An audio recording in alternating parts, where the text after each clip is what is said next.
Hello, ladies and gentlemen. I hope I'm going live about now. As always, I have my trusted iPad Pro next to me, watching the comment section, seeing if the video and audio is going for you well. We had some technical issues before the last stream, so I was extra careful this time. There seems to be some OBS and definitely some Steam issues on the latest macOS 26.4 beta, so I'm not even going to be blaming those apps. Those Steam is always a little bit iffy if you keep it open next to everything else. So just a warning for every one of you who might be into live streaming yourself or maybe just doing some team calls while you're also playing some games. Just keep that in mind. Guys, today is a huge day.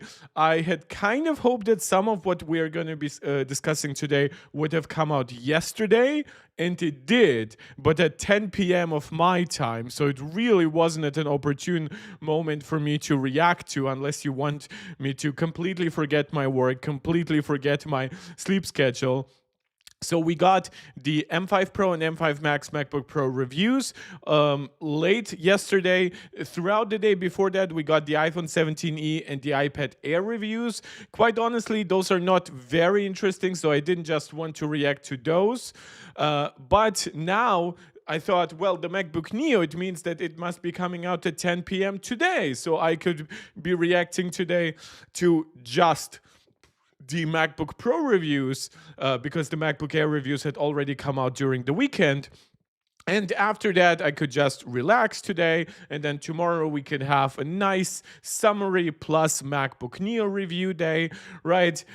But no, the MacBook Neo reviews dropped a few hours ago, so today is going to be a huge stream, and I heavily implore everyone who's joining. I already see Riley in the chat, I already see Denise, one of our MarkTech Pro level members in the chat. I see Astuse iOS, one of our very engaged, more recently added supporters. In the chat. Means so much to me that you guys join. Please, if you're enjoying it and you haven't yet liked the video, leave a like. It helps tremendously for the algorithm. It helps attract new people. It helps us grow the community. Comment live. You guys know I love interacting with a lively live section, getting all your opinions, agreements, disagreements, suggestions. You can make your live chat a super chat or a super sticker to support me directly, and you can suggest what kind of content we should react to. Or you can really insist on me answering your question or engaging with a topic of debate. That's the point of live streams, to be more engaged from the content creators to you guys. And of course, you can become a channel member right here on YouTube. Shout out to all our MarkTech Pro members. That's Denise and KSB Wonders. Shout out to all our MarkTech Pro Max members, Angelica, Steve, Max Maximus, and Jonathan. And of course, just a giant thank you to anyone who has made the last week a huge success for this channel. Also, join me on Twitter or on Discord. You'll find the link to both in the description of this channel. I see the numbers are slowly ticking up as more and more people are finding the stream. So I'm going to make myself now a little bit smaller, a little bit more, a little bit less important.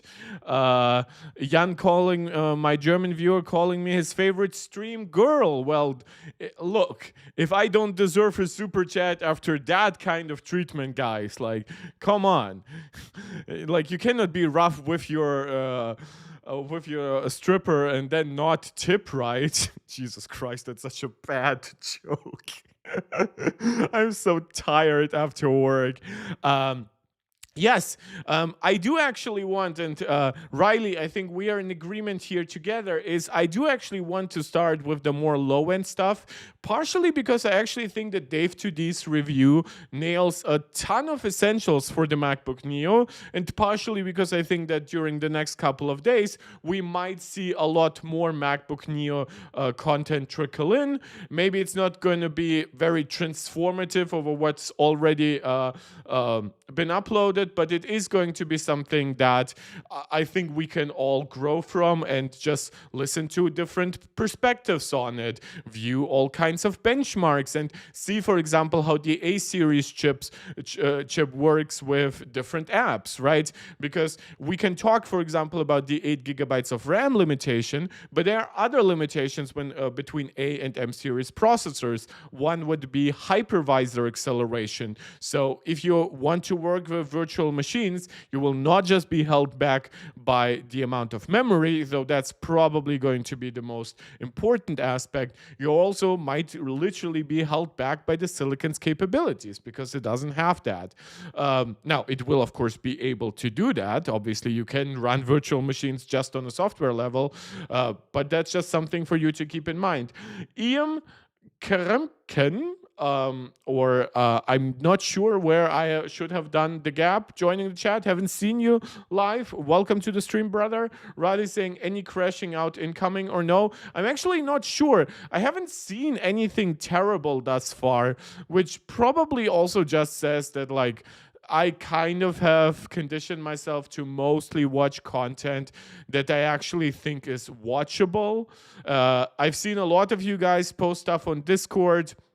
There will be most likely a Geekervan video coming in the next day or two, because they did upload an M4 Max review on their Chinese website. So that is something that I'll look forward to. Gonna see some differences in methodology and priorities. I've seen some people, as always, obviously complain that the 14-inch MacBook Pro offers you less cooling and therefore less sustained max performance.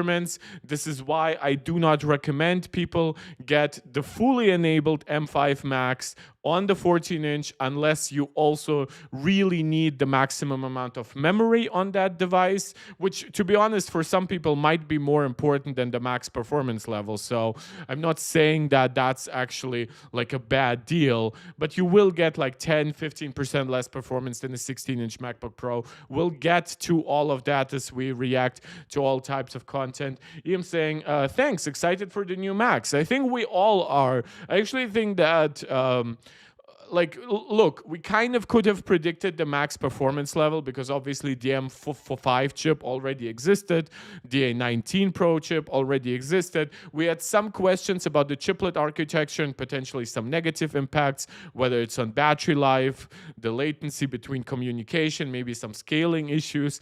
Seems like the SOIC packaging that Apple is using is not really a big bottleneck in any way. So, but obviously we'll get through all those details. And you guys are free, of course, to let me know what other review or what other content I should be watching, reading, reacting to. This is not going to be our only video on all these topics.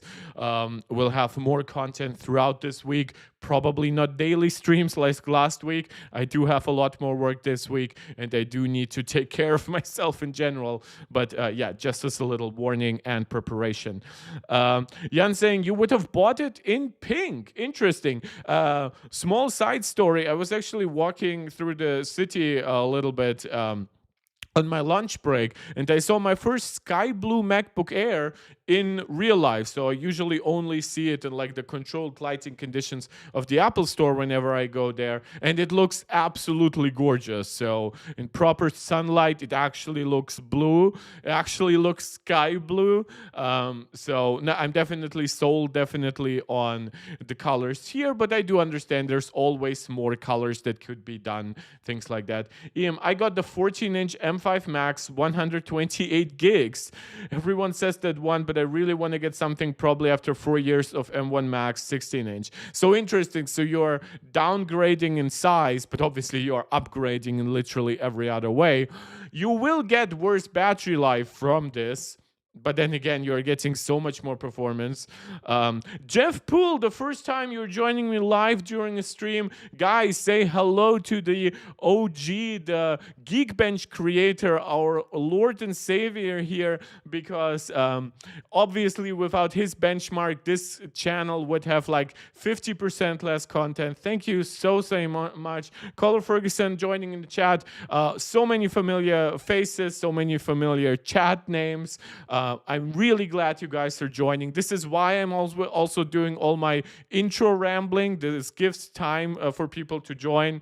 It gives you time to hit the like button. It gives you time to communicate some early thoughts and topics. Caller Ferguson saying, how's your day? I'm well. I'm a little bit more tired than I was last week because just the adrenaline level is a lot lower now, but I'm very happy. Yeah, Mr. Poole, you can send the sweat emoji as much as you want. You know it's true. I do give credit where it's very much deserved. What do you think? Should I cancel my order and change with 16-inch? Still didn't charge me yet. I honestly think if you're already used and enjoying 16-inch and 16 inches have not been a limitation in your life, you should stick with 16 inches. Like I myself am on the 14-inch, and to me it's always in my head, 16 inches would be big, and it would require me to literally get a different handbag and stuff like that. But I know the benefits, right? If you are already on 16-inch, I would find it hard to imagine to go down in that regard. But obviously, it's up to you. If 16 inches have been very bad for you when it comes to taking it on the plane or the train, and it's something you do a lot, or even your local coffee shop, then yeah, of course, 14 inches will do well. Jefferick saying, hi, how is it going? It's going well, really. I'm really happy to have so many of you here. Denise saying, hi, already gave you a shout out as a MarkTech Pro member. This new laptop is junk in my opinion. Well, Jiffer, we'll have to see. The question is, which one do you mean? Do you mean like the M5 Pro and Max MacBook Pros? Do you mean the MacBook Neo? Do you even mean the M5 MacBook Air? Apple launched quite a lot last week. Assuming that, given that I have the MacBook Neo on my stream, I kind of assume you mean this. Well, we'll see. It obviously is getting some really good reviews. The thermal throttle is about 10-15-ish%, and it's mostly on the GPU side. Okay, guys, thank you for everyone who's joining. Giving you my last early shout out for the YouTube jazz. Subscribe if you haven't yet done so. Like the video, share it out with anybody who think might enjoy it, and comment. You guys know when you comment, you can make it a super chat to support me directly. Make sure that your voice is heard. Make sure that your suggestions are at least being considered. But you, of course, see I'm very generous in just reading the chat in general. So if you don't have the resources,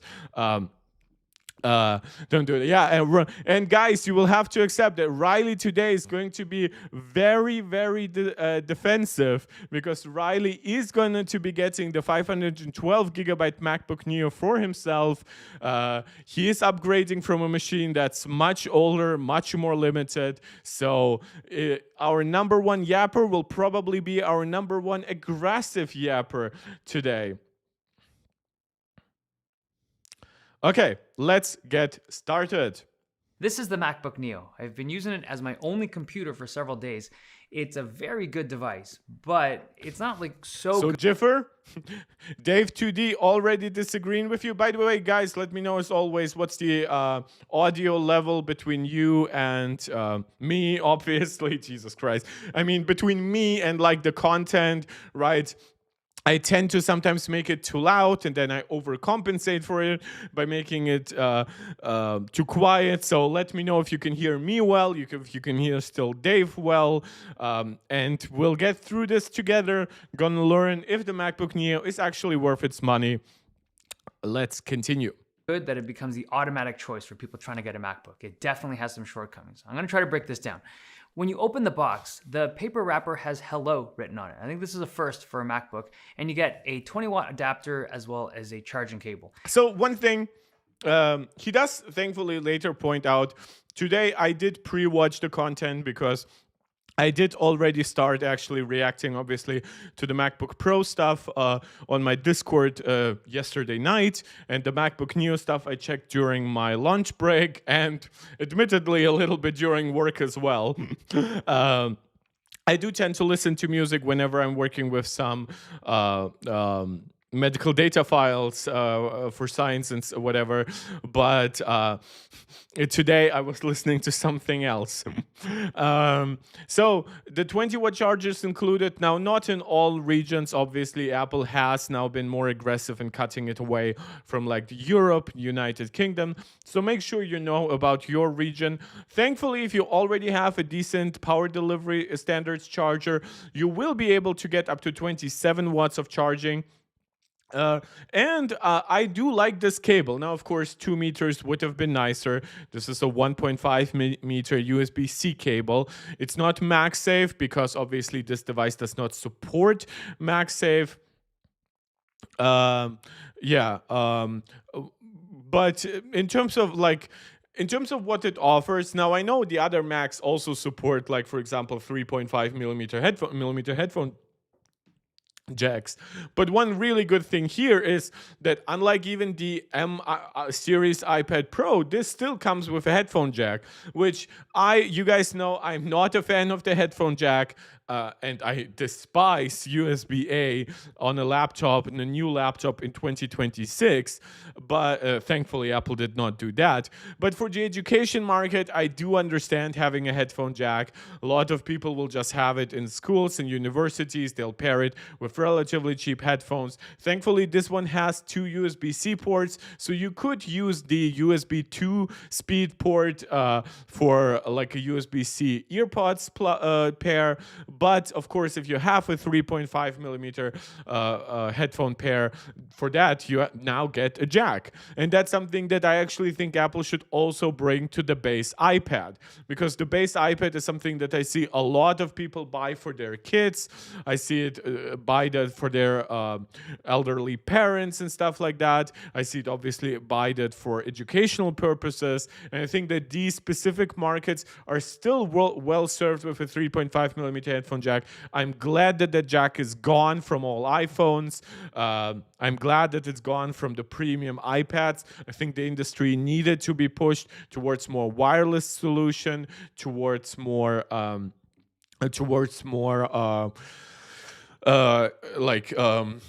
USB-C accessories even. I'm very glad, extremely glad that Apple has pushed, especially for full removal for USB-A, which I have always thought was like a weirdly designed port and things like that.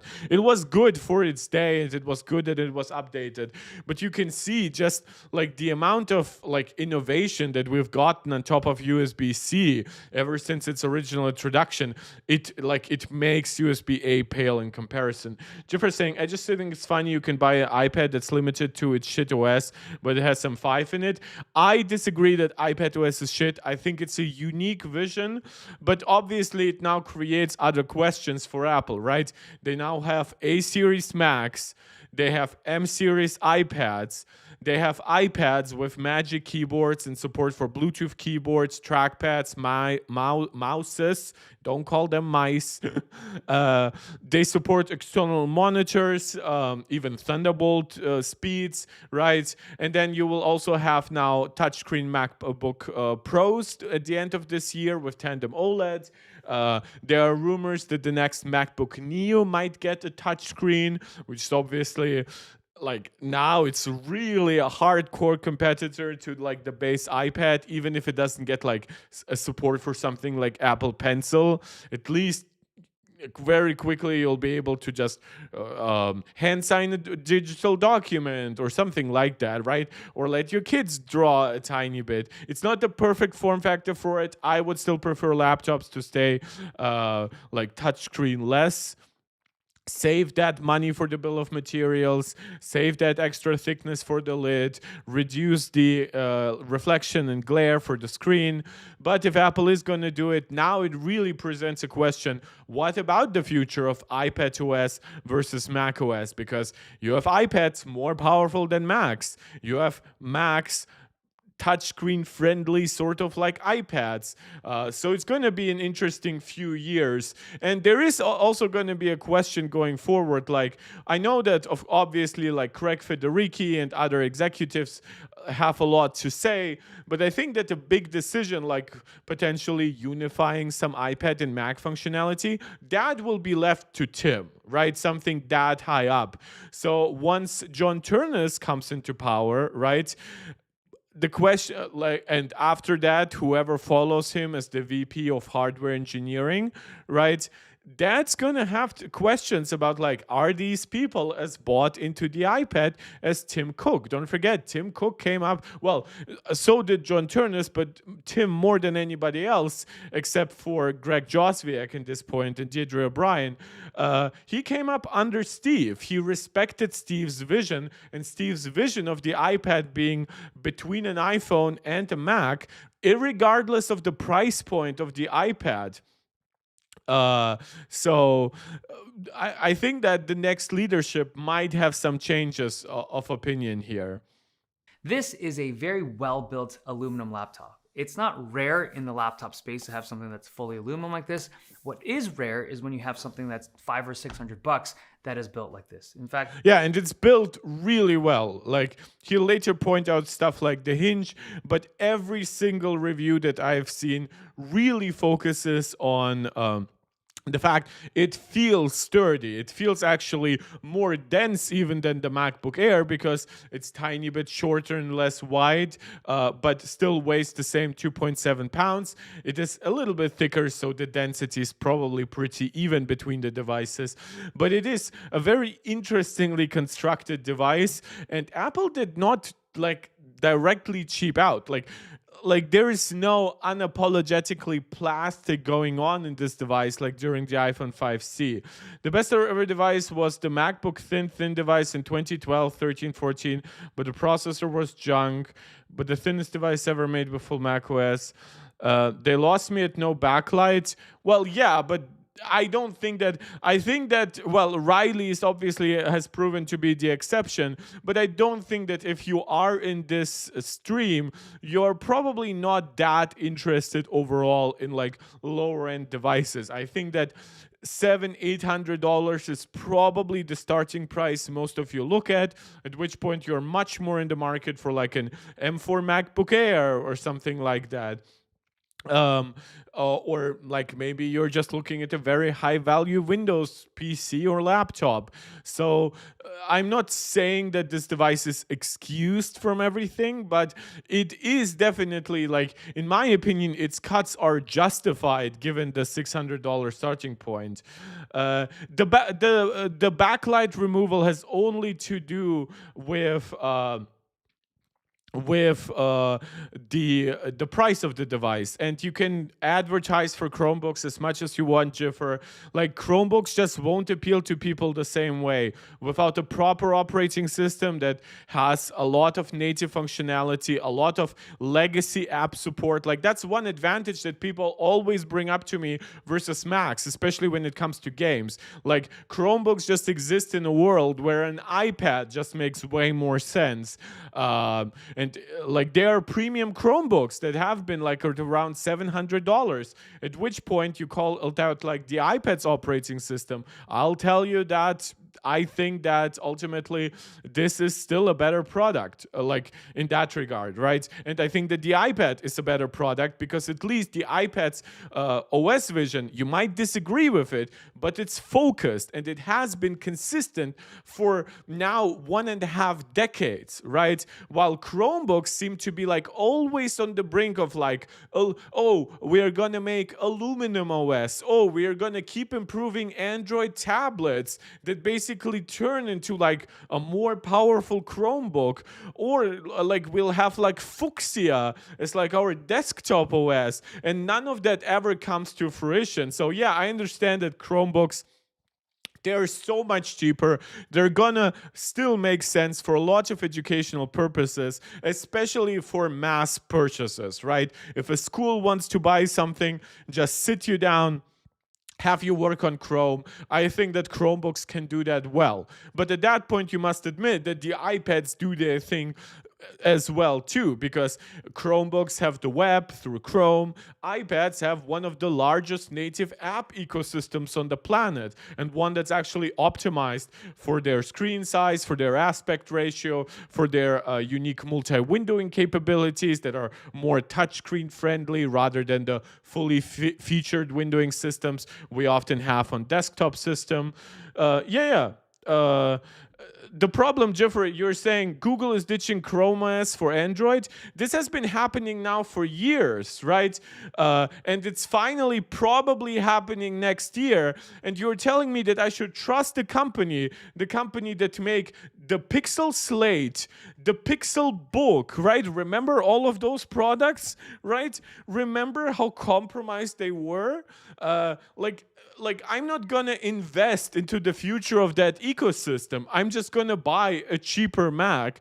And yes, for educational markets, maybe those products might make more sense in theory, but I'm not a mass market purchase school. And if I'm talking to somebody in the education sphere, either a student or a teacher who can take advantage of that $100 discount, I will easily recommend them a MacBook with also a more full-featured like support for third-party apps, Apple's apps, and integration into Apple's ecosystem with the iPhone, the iPad, everything from the Photos app, Apple Music app, all that stuff, right? That is such an easy choice. And that's not to say that this device is then necessarily that much better. It's just serving a different market. This is the only device I've seen that is quite... Yeah, Jeffer, I know that a backlit keyboard is not expensive. I'm not saying, like, you guys are always delusional about... between the premise of how much does something cost versus how much value does something add, right? And the backlit keys are actually a good example here, right? Because backlit keys are kind of both ways, right? They're cheap to implement, that's absolutely true. But the other point is they deliver like zero value in some people's eyes. So to them, Apple will just say, buy our cheapest MacBook. If you don't care, if you think that with a white keyboard, the screen brightness will be more than enough for you, cool. Oh, you only use your Mac during the day in the office light? Well, be happy, right? Or to somebody, even though you're correctly saying it's like a couple of dollars of cost, right? Well, to those people, it might be worth hundreds of dollars in a real-world product. And for those people, Apple will upsell them on the MacBook Air. No, Apple will not add backlit keys next year. Apple will add the A19 Pro chip next year. They will add... 12 gigabytes of RAM, and they will add 2 times faster storage. And my speculation is that they will standardize Touch ID, bring it both to the lower end configuration and the higher end. Yeah, and of course, there's also like the unique look here. Apple is like color matching the keys to the chassis. That's correct, Astute. Yeah, that makes just sense. Like this. Now, when I first got it, I opened up the lid and it's a one-hand openable hinge. Now, you might think, who cares? What is so special about a one-hand openable hinge? Well, as someone who's handled like several hundred laptops over the past few years, a one-hand congratulations, openable hinge man. that stays weird open, flex, like, but just, okay. Like, wobble around as you lift it up. This is quite difficult to do and is often a sign of really good engineering. It's just not cheap to do. So the fact that they did it, we're off to a good start. And this is the blue color. They call it their indigo. And there's also a matching retro skin from Dbrand that looks pretty cool. Jeffer, I'll just have to, because some people always think that Apple will always add the exact thing that they want, right? Apple.com, iPad keyboards. Here, the Magic Keyboard, right? $300 to $350. The Magic Keyboard for iPad Air that does not have a backlit system. $269. Apple basically entirely and it has basically this trackpad that now also the MacBook Neo has.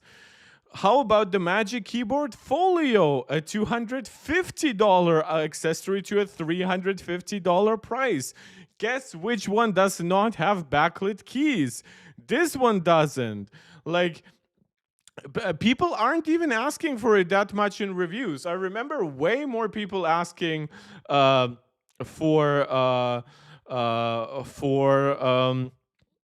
MagSafe on the iPhone 16e. Jan, is Jiffer a troll? A little bit. Stu saying, as a user of the Magic Keyboard of iPad Air, I'm completely fine, no problem at all. Yeah, like, this is why, by the way, I want you guys to not just try to interact with me. Don't just chat at me, right? Obviously, though, that's what the chat is primarily for. I'll acknowledge that. Feel free to kind of correct each other. And Riley saying, passive-aggressive stream. Yeah. Now, laptops in this price band are usually built with like bottom of the barrel components. It's low profit margin, so companies try to use the cheapest stuff they can get away with. But Apple is a little bit different because they have access to several things. First, they make their own chip, and they also make their own operating system. There is one thing that I think in all of this he kind of leaves out, and that is the economy of scale and its focus. Apple has a much more focused product lineup. Like, you can argue, for example, oh, there are too many iPads, the base iPad, the mini iPad, the Air in 2 sizes, the Pro in 2 sizes. Fact is, though, that versus most companies, Apple's lineups are still ridiculously small. And on the laptop side, like, Apple has probably less than half the models of like the next competing brand, right? Like, I guess something like Framework has fewer models, but then again, who buys Framework laptops, right? So the other point here is, that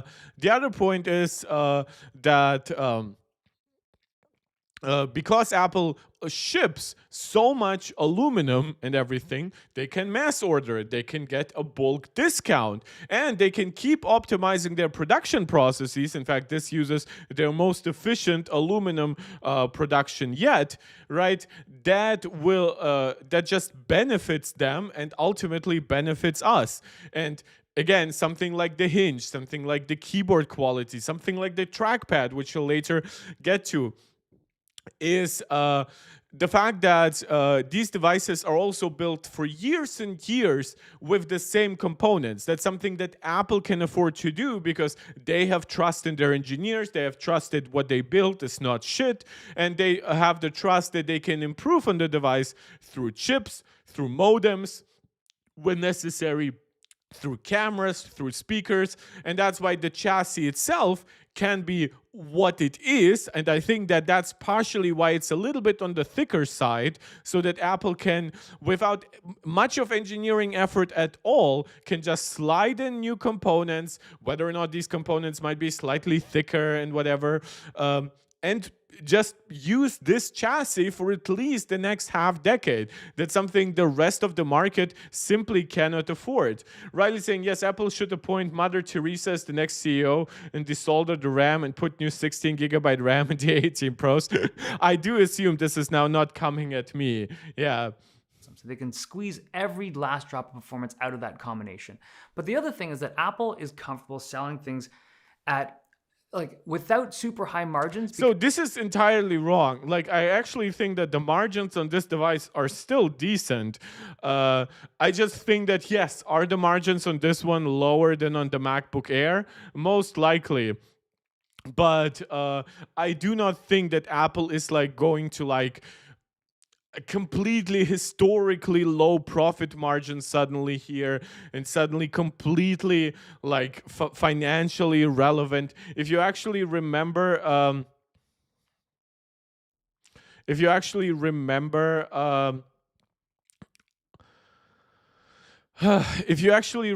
Jesus Christ, why can I not like reload YouTube on my iPad? Okay, good. And now I forgot what I had to say, but you know what I didn't forget? Put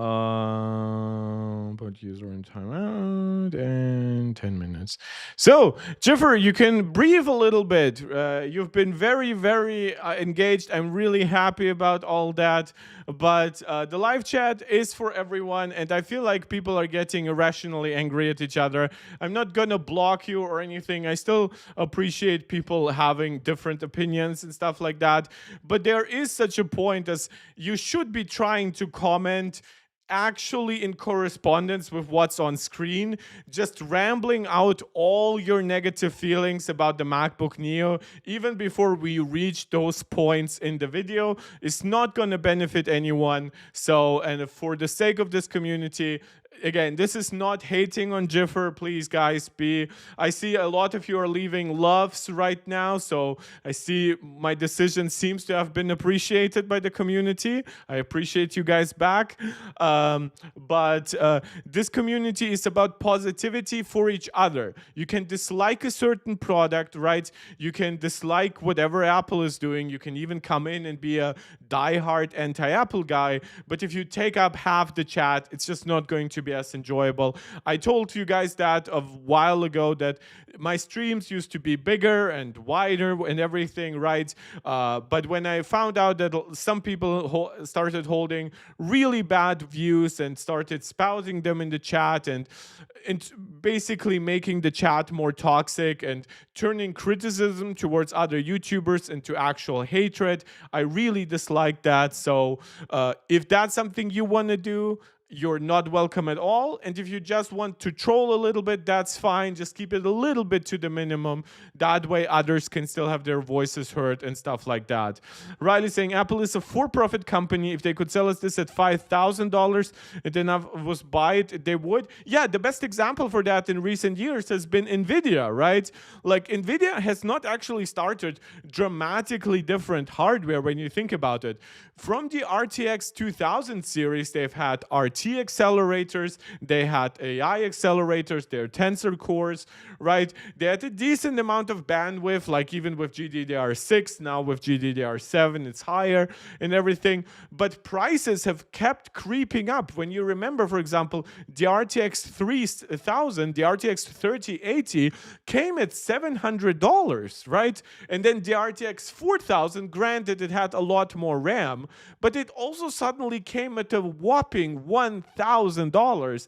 And suddenly the RTX 5080 right after that one was actually super gimped in comparison, right? And I mean by when you look at like average year-to-year upgrades, it was a minimum effort upgrade over the 4080 after a 2-year gap. Mind you, Apple updates their devices over 12 months, 18 months, right? Whenever Apple has a 24-month cycle, you better believe that it's usually a pretty solid upgrade, especially in the Apple Silicon era. So yeah, companies sell you stuff according to what you're willing to pay. In the server industry, the way that NVIDIA operates right now, they can have 70, 80% profit margins on hardware if they want to, and they can push 60+% profit margins from the consumer space, because their argument to consumer is, oh, if you don't buy it at the 60% margin, we're just gonna sell something similar to the server industry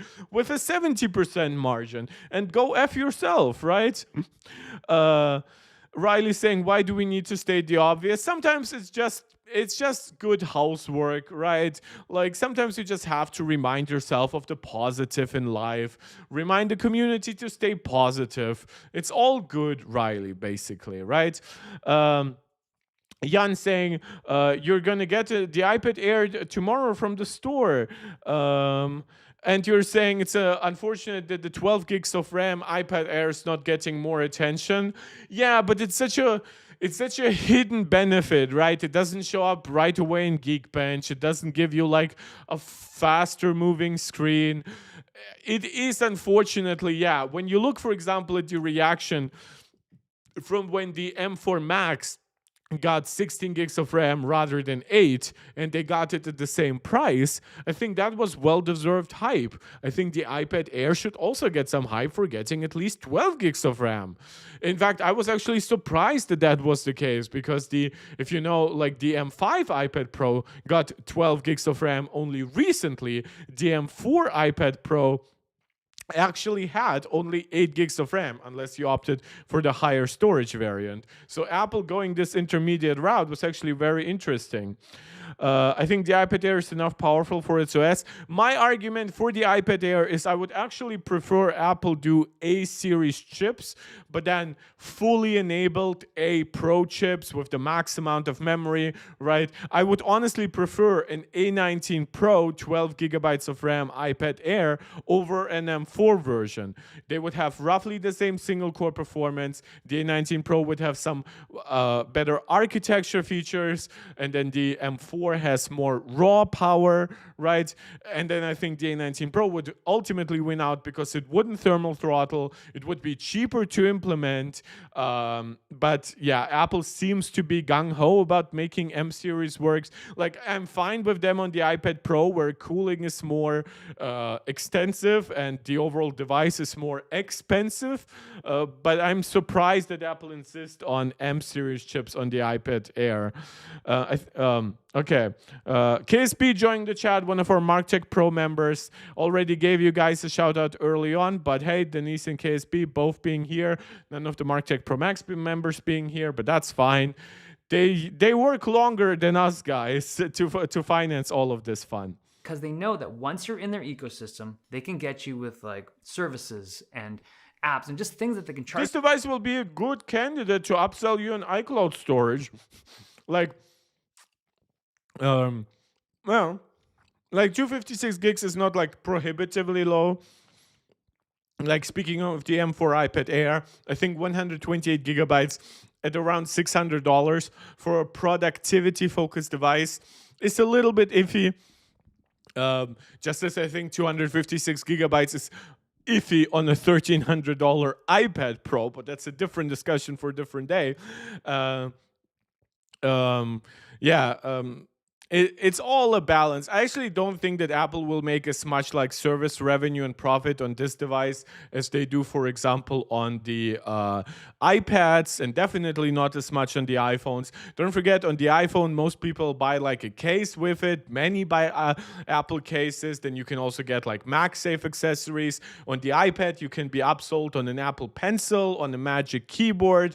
And yeah, you can try to sell people on Creator Studio on it, which honestly isn't gonna be bad. Creator Studio runs perfectly fine on my M1 8 gigabyte iPad Pro, which is inferior to the MacBook Neo performance-wise in basically every way. Especially for something like Final Cut, it will have worse encoders and decoders and things like that. But yeah, obviously something like the MacBook Air and especially the Pro will be a better fit for like Creator Studio applications.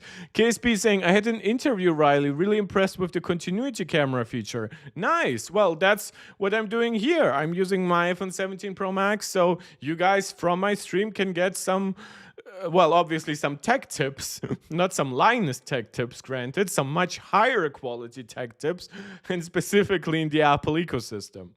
For over time once you're trapped in their little bubble. But Apple also has to be careful in choosing components for this because they also sell a MacBook Air. And this product needs to be able to sit on the shelf with the MacBook Neo, and people still need to be interested in buying this. So they have to choose components that are cheap and weak enough so that both of these products can sit on the Apple. I like the fact that Apple just found some random ways to make this weigh as much as the MacBook Air. That way that they can claim that the MacBook Air is the Air, right, for its thinness, not for its lightness, but it's also not necessarily going to be heavier than this, which it kind of should be when you just consider the battery size difference. Benvini saying, hello, I see you're feeling better today. I'm feeling much better today. Thank you, Benvini. I did have a strong headache yesterday, and I would have streamed even at like 10, 11 p.m. for you guys, reacting to all the M Max, MacBook Pros and whatever, but I just like... I thought it would honestly have been bad content, not even because of the headache. At that point, it was a little bit under control, but just my ability to like process all that new information would have been greatly degraded. Oh, KSP saying, on the other hand, unemployed MarkTech Pro member here. Benwi saying, I'm watching something, but I'll be back in 20 minutes. Oh my God, I'm getting cucked by Ben Winnie, but hey, okay. KSP Wonders, amazing. Guys, you can give me money. Again, super chats, super stickers, channel memberships. You can also become a member over on Patreon if you feel like it. However, I do not obviously force you. Just make sure that it's in line with your finances and everything. And if you can, toss a coin to your favorite streamer. Got that joke from either Steve or Max. Feel free to do so. Shelf. So the first thing we're going to look at is the screen. This is a very nice looking screen, but it is not as good. I wonder if it's more reflective. Now, there are some things that I do not know, but I highly assume this is a laminated panel, unlike the base iPad. But it kind of looks more reflective than Mac screens do look usually in his studio.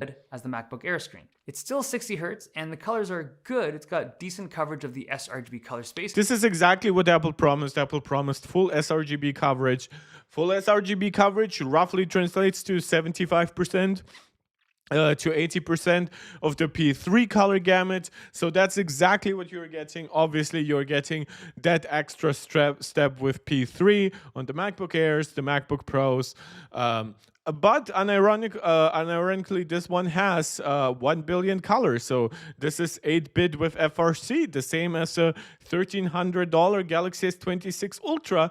But unlike the $1,300 Galaxy S25 Ultra, which apparently thought it was fine until 2025 to feature a fully 8-bit panel. But it doesn't cover the full P3 color space.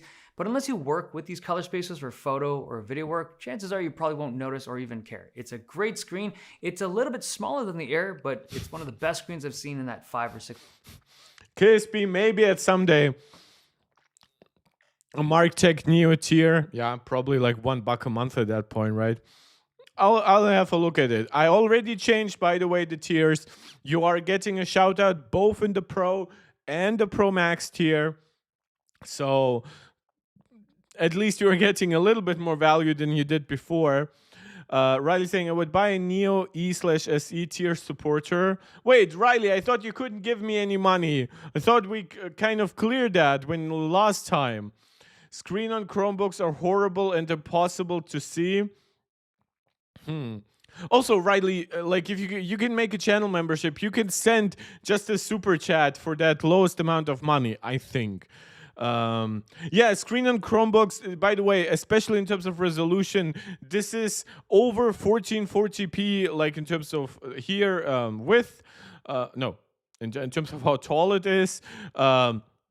So it's roughly essentially 1440p, a little bit less wide, a little bit more tall as a screen. Yeah, overall, well, this one I should be saying. This obviously is beyond 1440p, and obviously when you go to the 14-inch MacBook Pro, which doesn't just have a larger screen, but also a higher pixel density screen. Yeah, when you look at Chromebooks, you'll see a lot of them are at 1080p, partially because they just want like native 1080p video on the size.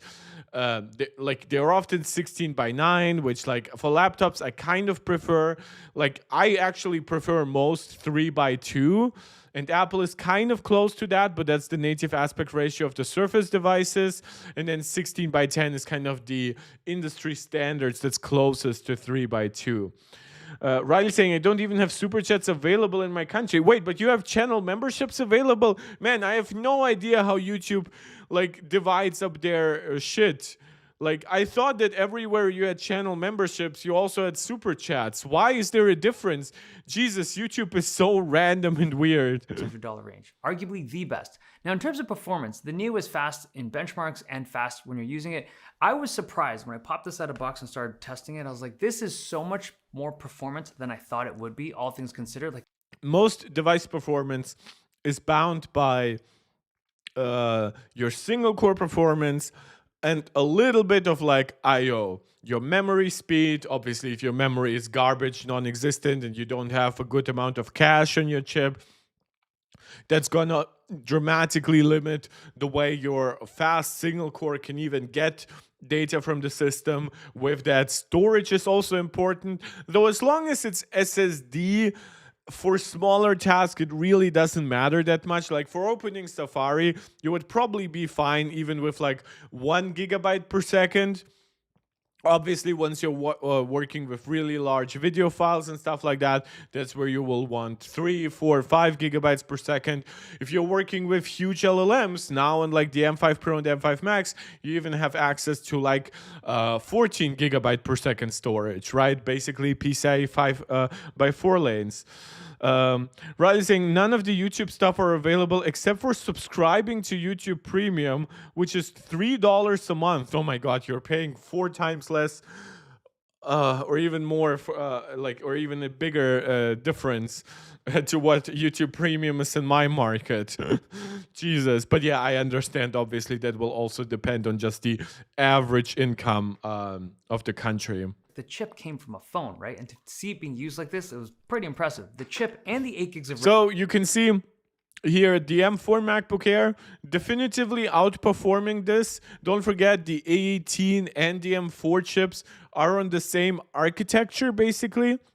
They have the same performance cores, they have the same efficiency cores, they have the same GPU architecture.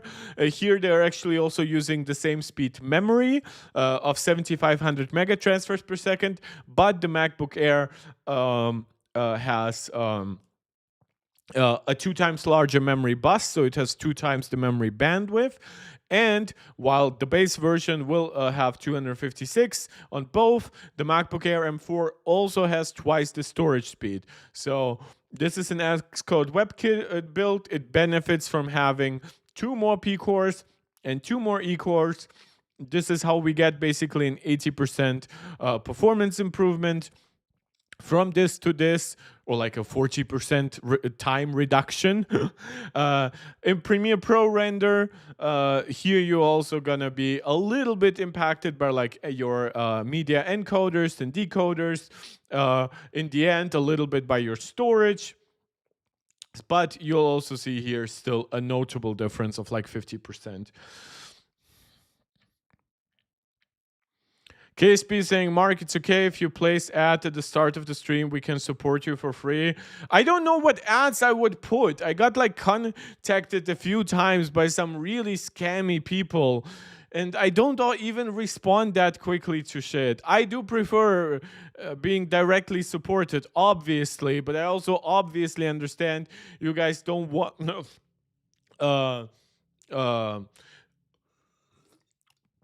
pay out of the wazoo here. The problem is, like, I do activate ads, and I do get a little bit of revenue from that once the live stream is up.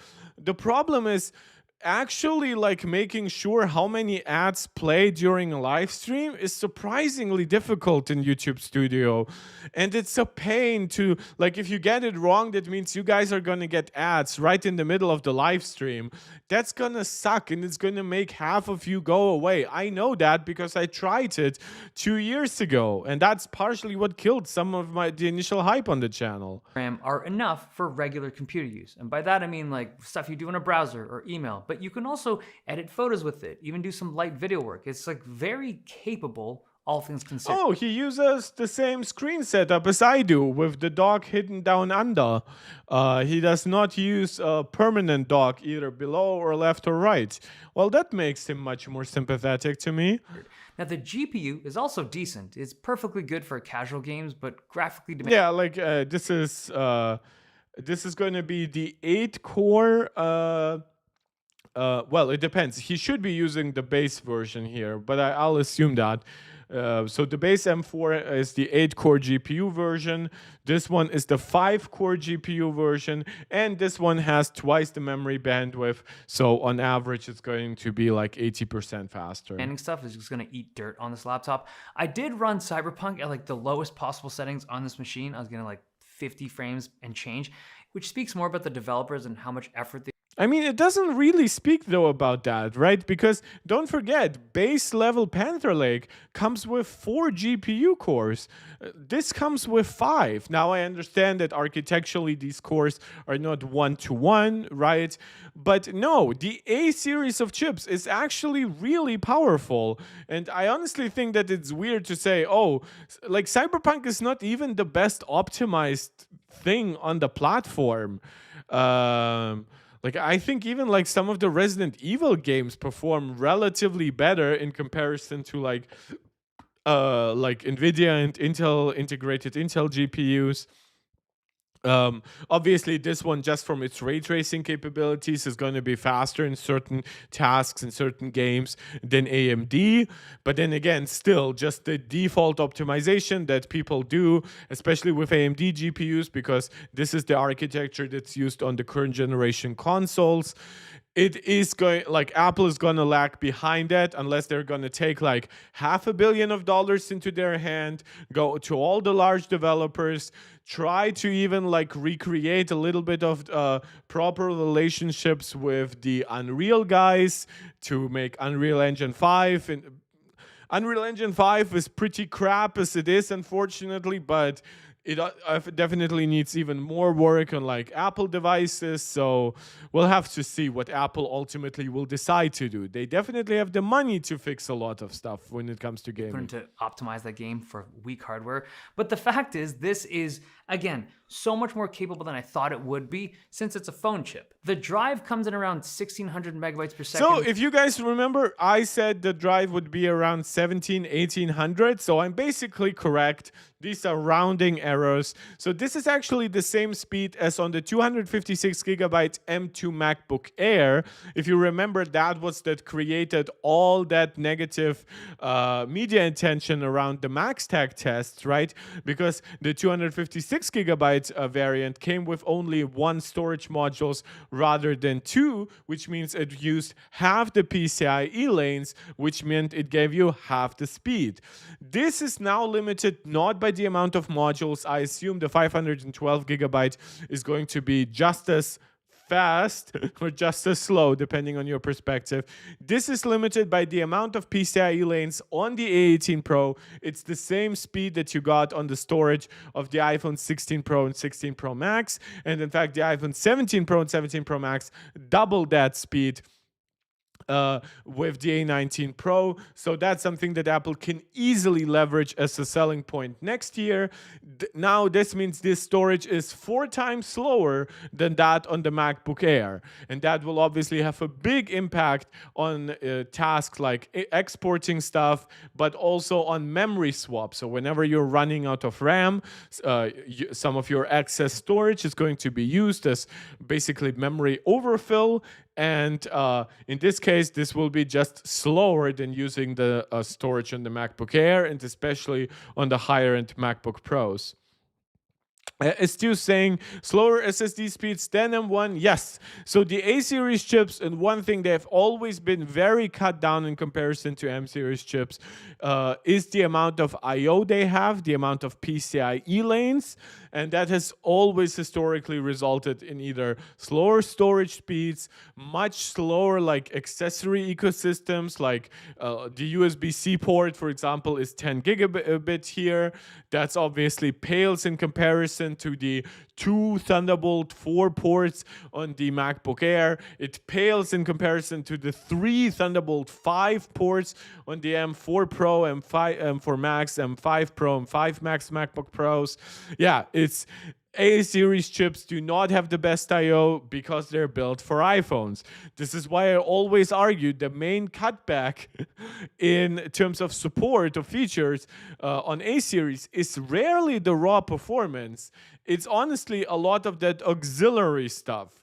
Read write, it's fast enough to make the disk swap feel responsive. But the biggest concern is the 8 gigabytes of RAM. And you cannot configure it with more because that's just the limitation of the chip that Apple went with. And right now, if you're running, the storage is very early on, basically bonded with the SoC. Apple obviously validated the A18 Pro chip for 7,500 megatransfers per second memory. If Apple wanted to, they could have chosen a 16 gigabyte module. Those exist, obviously, for 64-bit bus processors. We know that. We definitely know 12 gigabytes exist. They could have even used like the faster memory from the newer iPhones. But in my opinion, this A series chip is probably like has existed now for years, so since the iPhone 16 Pro was made. Apple has been binning them in the background, preparing them to make something like this or something like a new iPad mini or whatever, right? Or even put it maybe at some point into like an Apple TV. And this is the result. So the result is that at this point, they cannot swap the amount of RAM. I know a lot of people really would like to see a lot more memory here, but alas, that's not an option. Yeah, but when you're saying a lot of reviewers are saying good things about it, absolutely. And I think that just because it's $600 and so many people, including me, expected at least $700. Granted, I expected $700 and 12 gigs of RAM. So I kind of expected next year's specifications in this year, but at a higher price. And I think I will be pretty correct about next year. And I think that just this low price, especially the education price, because don't forget, $100 is a pretty common discount that Apple gives to their education devices. But think about the $1099 MacBook Air getting a $100 discount. At the end of that $100 discount, it got a less than 10% price discount, and it's still $1,000. When you go from $599 to $499, that's a 17% discount, and now you're under $500. That's just a really, really big psychological barrier that Apple was able to cross, and that just appeases people. Like, I haven't even heard that many reviewers complain about like the dichotomy that like, oh, the 512 gigabyte version comes with Touch ID, the base version does not. They basically just accept it because at this price, so little is actually competitive with this. This has faster single core performance, right? What does this have? 3,400 points in single core, right, on Geekbench. 388H. Jeff Poole, I'm not sure if you're still there, but massive shout out to the creator of Geekbench who was here early on in the stream. Gonna be using his tool to evaluate Intel Panther Lake. This is M3 level performance, sub M4, and about the level of the A18 Pro. Now, does it offer more multi-threading performance? Yes. But don't forget, this is actually the highest end Panther Lake. There is a Panther Lake that consists out of 4+4 cores. This will most likely underperform the A18 Pro. Yeah, so Apple is doing quite some good stuff here. Benvin is saying, this MacBook is for people like my brother that wanted to buy an iPad Pro with keyboard just to do basic stuff, and I told him about the Neo, and he got interested in it. It's interesting, though, that he would consider an iPad Pro and then a MacBook Neo, because to me, the closer product here is actually the iPad Air, right? I mean, they both started around $600. The iPad Air gives you more performance, but obviously it doesn't come with a keyboard and trackpad. Like an iPad Pro will just have very different upsides. It will have Pro Motion screens, and I do even mean like older, like M1, M2 series iPad Pros, right? They will obviously give you Apple Pencil compatibility, but it's interesting. It's sometimes fascinating to know how some people cross-shop. And there is actually some really good commentary on that by the end of the video from Dave 2 2D. When it comes to some people online are like saying, oh, you should buy like an old Windows laptop and install like Linux on it because it's so lightweight. And like, yeah, this device is completely irrelevant for this kind of comparison.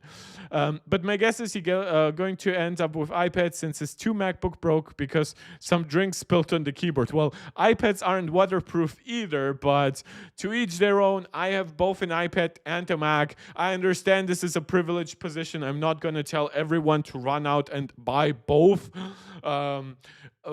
And I've been very happy with dual wielding in that regard, but I fully understand sometimes the finances don't allow it, and sometimes you just don't want to have that much technology managed, like cloud storage for all of them. I fully understand that, so I hope your brother enjoys whether he ends up with an iPad or a MacBook. Regardless, you know who is happy? Well, hopefully he is happy, but ultimately Apple is very happy. Mac OS in the current state of the operating system with like 1 or 2 tasks and you're just switching back and forth. Jesus Christ, it just occurred to me that like we're like less than 4 minutes into the 12-minute video here, and we're already an hour into the stream. Jesus, this stream is going to be at least 3 hours long, isn't it? Perfectly fine. But if you have anything that's just a little bit more taxing. Right, now clearly the Mac Neo and AirPods Max is the best combo. I've seen some people say that because of like the color matching and shit like that. That's so hilarious. More layers or like more complex edit in Photoshop, like bigger or higher resolution photos. All of those things tax the system, and you do start to notice, you really feel the limitation of those 8 gigs. Now this is designed for the education market, right? It's designed for a certain age group that doesn't need like super fast performance and crazy amounts of RAM. But if you're interested in this device and you're like, hey, this is something I could potentially use, especially with all those cool colors, just keep in mind that this was not built for speed or performance. And also, I mean, it is like that's again, as I pointed out, like look at the single core versus like the highest end Panther Lake chip, which is the newest architecture. It's built on Intel 18A. It's using Intel's latest whatever Cove cores. But like it is, for example, built to fully sustain that A18 Pro performance, right? Unlike an iPhone 16 Pro or 16 Pro Max, because this is just a full aluminum chassis. It does not need a vapor chamber for an A18 Pro chip. It does not need active cooling. It handles its A-series chip better than the MacBook Air handles its M-series chip. And it definitely handles its A-series chip way better than the iPad Air handles its M-series chip. If you took this device and just had like somehow another version of this exact device, but with 16 gigs of RAM, in 5 years' time, that device with 16 gigs of RAM would still feel really fast. It's just how Apple Silicon has been. But with 8 gigs, I think in 5 years' time, this will feel a little slower than you'd like. And I think the next version, whether or not Apple introduces it in exactly a year or 18 months or something like that, we don't know yet what exact product cycle Apple might target with the Neo lineup. We obviously know the iPhone SEs were upgraded like every 3 years, and then the iPhone E's are now upgraded every year. And we know from the base iPad that those devices are upgraded again around every 18 months, sometimes 24. So we'll have to see how Apple treats the Neo in that regard. I know comparing the Neo and the iPad Pro is a bit random, but you have to admit most people's eyes go straight through the thinner iPad Pro. Yeah, but I would kind of assume that the $1,300 price on the M5 iPad Pro is kind of gonna like pull you right away from it. It's minimum 12 gigs of RAM on the next one because the A19 Pro is 12 gigabytes. Yes, that's my speculation. I think it's going to be transformatively faster. It's going to have more RAM, faster RAM. It's going to likely use the same chip and the same storage as the iPhone Air, which is A19 Pro, 256 gigabytes of faster storage than what's in here. faster memory, 8533, not the full 9600 mega transfers as we find on the iPhone 17 Pro and 17 Pro Max. And it's gonna likely have the 5-core GPU A19 Pro, the same thing as we find in the iPhone Air. And hey, that's one thing where the relative failure of the iPhone Air will now benefit us, right? Apple will now have a lot of binned A19 Pro chips ready to go next year. They might even update this device way faster than they initially thought. Maybe if they thought, oh, we would update it every 18 months. Well, now that the iPhone Air clearly isn't selling too well, maybe they'll have a lot of A-series chips that they A19 chips that they want to get rid of, and now they'll update it in 12 months instead. Riley saying, 5 years, bro, we are tech fans. 2 years from now, I'm throwing that at my little sister and getting a new one. Yeah, that's also, well, that's part of the education market, right? Like, well, I studied for well over 5 years at university, right? But math school is like ridiculously long. Like, if you look at like the standard, like 3-4 years of studying, it actually makes sense, right? That this device is not going to be hyper future proof. Because the idea is you buy a $600 MacBook while you're at university, right? After university, you start making your own money, and now you're super familiar with the Mac, and now you want to not just side grade, or you just not just want to upgrade from one MacBook Neo to the next or next MacBook Neo. Well, now you might also want to upgrade to a higher tier of Macs, or you might want to experience with a desktop Mac, like a Mac Mini. Maybe you saw all the OpenClaw shit out there. Yeah, so there's a lot to consider here. If you're curious, this is what the camera and mic look and sound like. I think the image is pretty good. The audio from the mic is decent. Not amazing, but decent. And the problem is, this is decent by MacBook standards. This sounds still better to me than 90% of Windows laptops. Like maybe some really quality of life focused devices like the XPS series or the Ultra, well, is it called Ultrabook or whatever? Like maybe those, but overall, the camera is okay. This is with studio lights. I assume it's gonna look worse. This is not the center stage camera as you find on higher end MacBooks. But honestly, neither is the center stage camera on those higher end MacBooks that great, because its 12 megapixels are used for a very wide space. So for your face, it still only basically has the same 1080p resolution as it has in this scenario. Riley saying, but a med student isn't going to edit 4K videos. Well, this med student would. Starker Dude Business App saying, hello guys, love your videos and work. That means so much to me. Thank you so much for joining. Astuse, I do some Google Meets and the cameras of people really sucks. This 1080p is good. Again, this is probably benefiting a little bit from the lighting conditions because this is a YouTuber studio. But also don't forget, there is not going to be a single camera.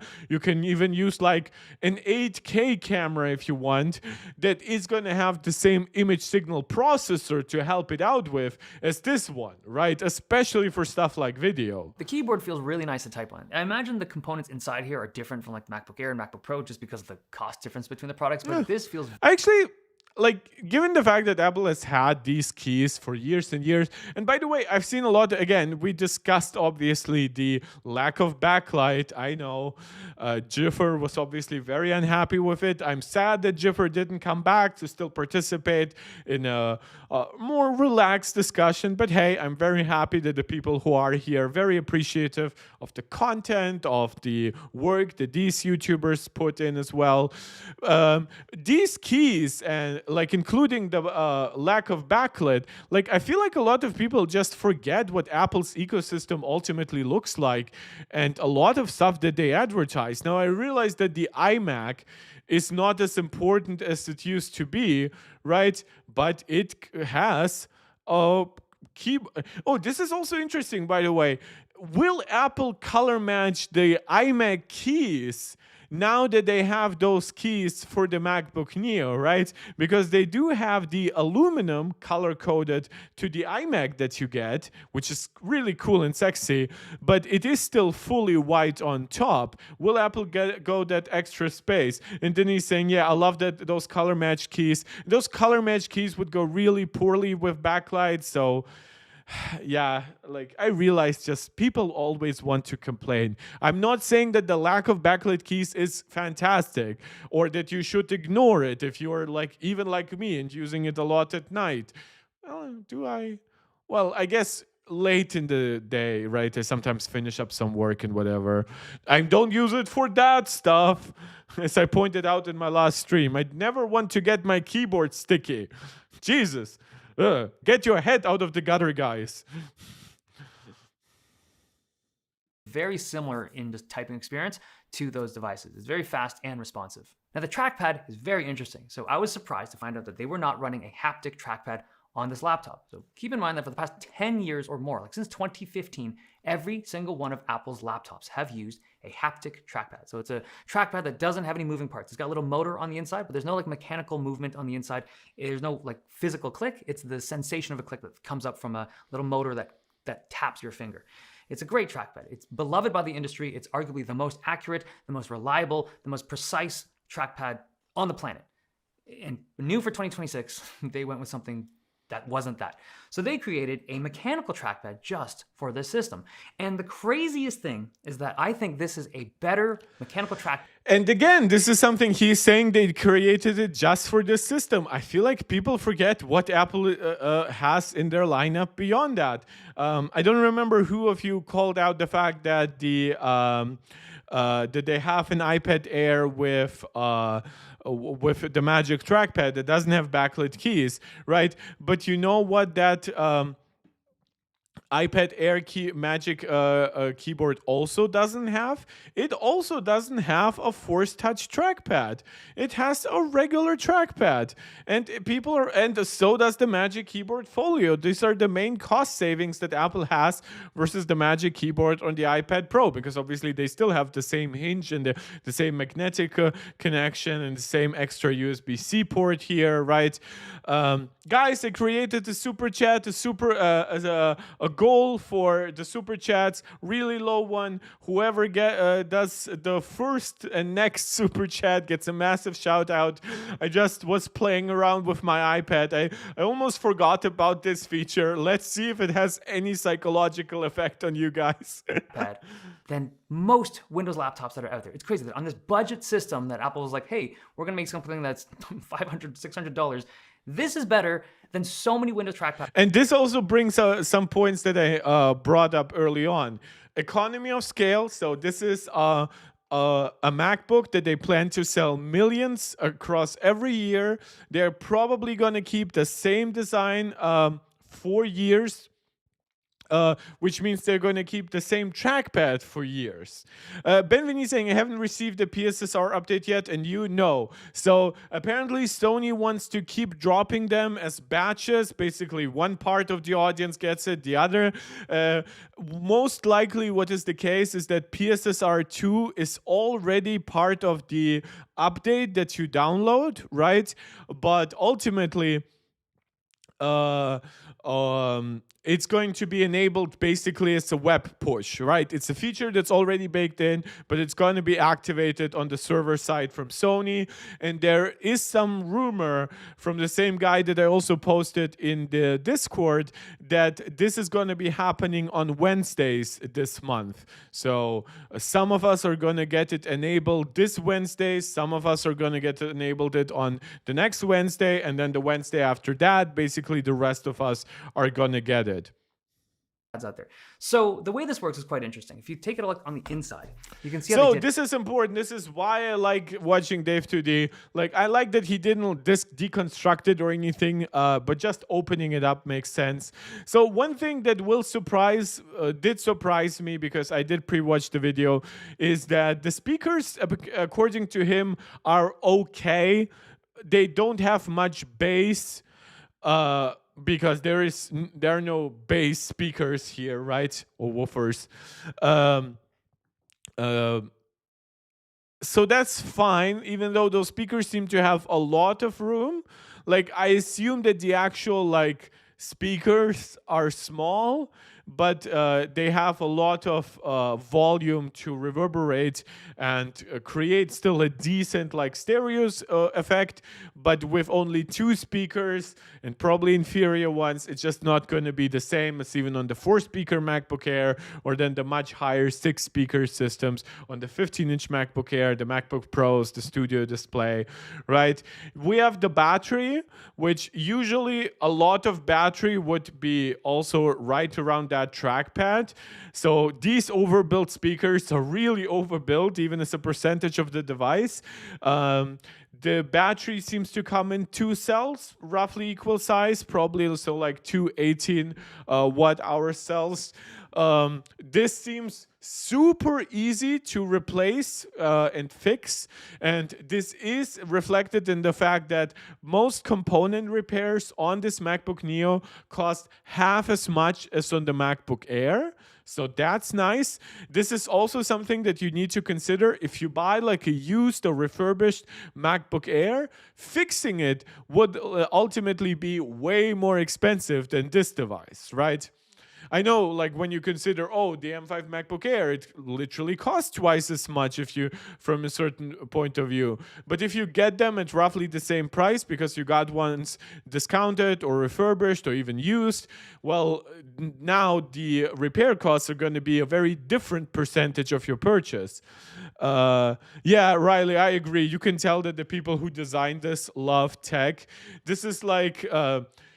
this is like when Phil Schiller like showed a new MacBook design, and he was like, "Doesn't our bottom look better than anybody else's top?" Right? And the insides are super clean. We do not get too much insight, for example, about the cooling. So the chip actually is not this. I would assume this is the Wi-Fi modem or something like that. So the main chip should be over here. So this seems to be a graphene heat shed similar to the MacBook Air. But then again, just because of the size of this chassis, as long as this heat sheet is still able to transmit its heat, you should be fine. It will just go across the entire product. Neither the battery nor anything down here will create extra heat to like thermally soak up your aluminum chassis. So you will be really, really fine with the A18 chip here. So there's a back plate that mounts into the frame of the laptop. And on the front side of this plate... Which is funny, that back plate for the trackpad is more significant than the cooling system on any passively cooled Mac. a little nub. Now, obviously, this is most likely either stainless...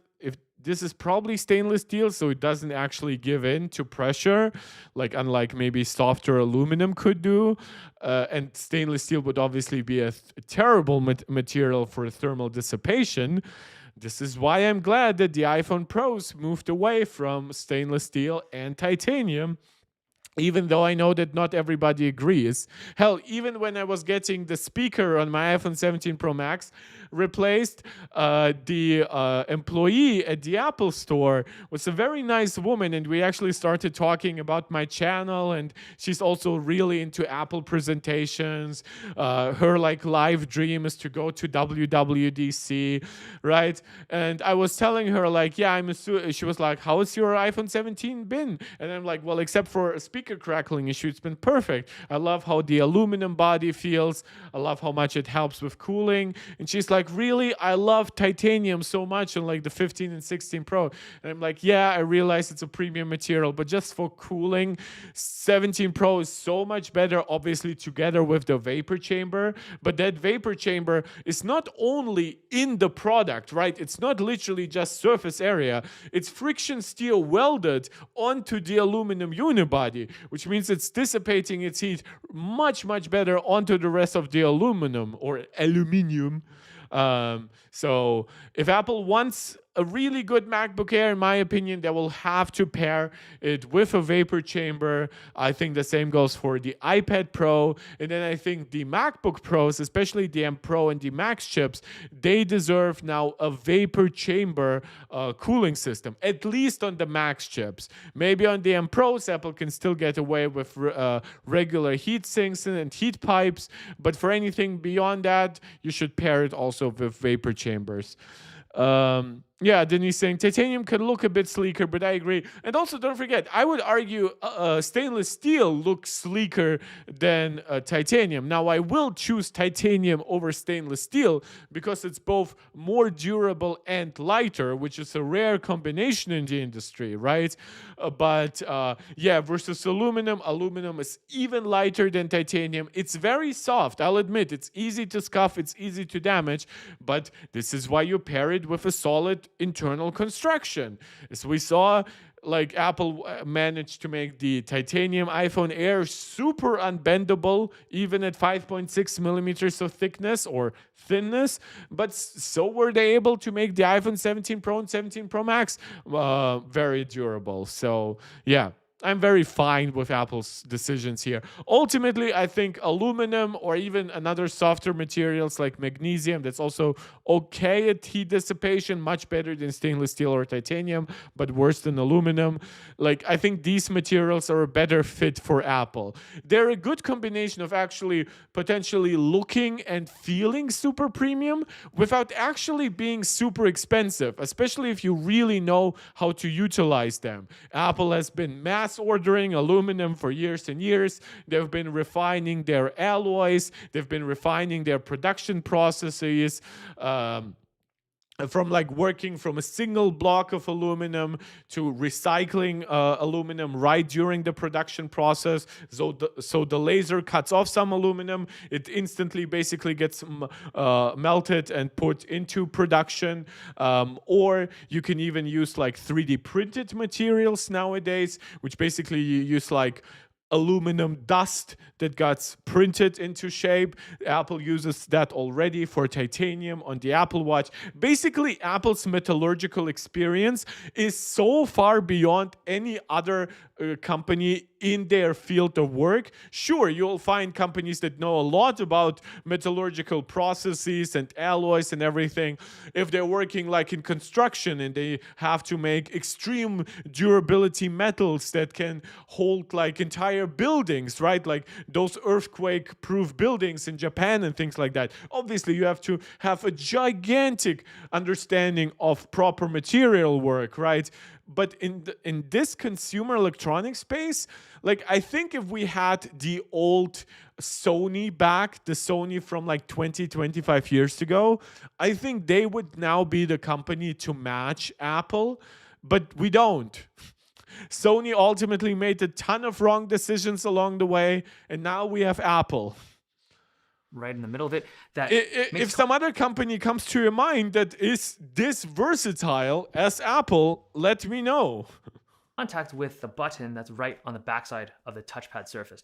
And when you click that touchpad, it doesn't matter where you click it, it will actuate the button because the entire touchpad is floating on top of this backplate. So there is no... Which, by the way, this is such a simple system, right? Like... When I was in my last 2 years of high school, we participated in like a math competition that involved building a bridge, right? So obviously you could really show off and like create a super mathematically correct bridge that perfectly distributes its weight. Me and my buddies, we mostly just ended up fighting with the materials. It was super fun.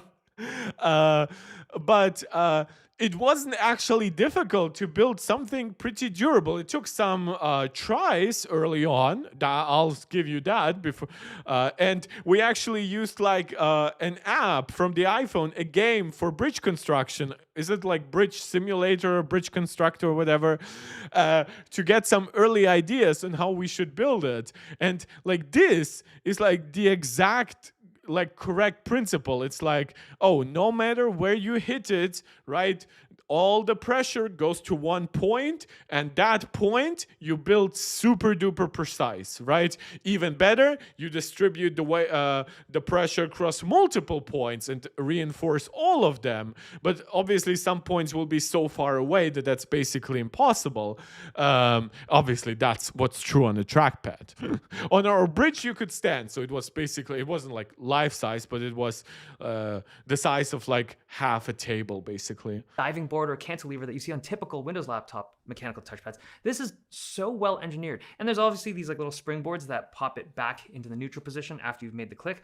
But this system works so well. It is shocking to me that they built this specifically for a budget MacBook. Now using it, I don't find it as good as their haptic trackpads. Moving the cursor around is still really good. The tracking is fantastic, but the clicks, sometimes if you click super fast, like if you're trying to do box selects in like an editing program, or if you're just like dragging multiple things around, I've noticed that sometimes if you go quick, that like right there, I already clicked it, but it's not registering the movement.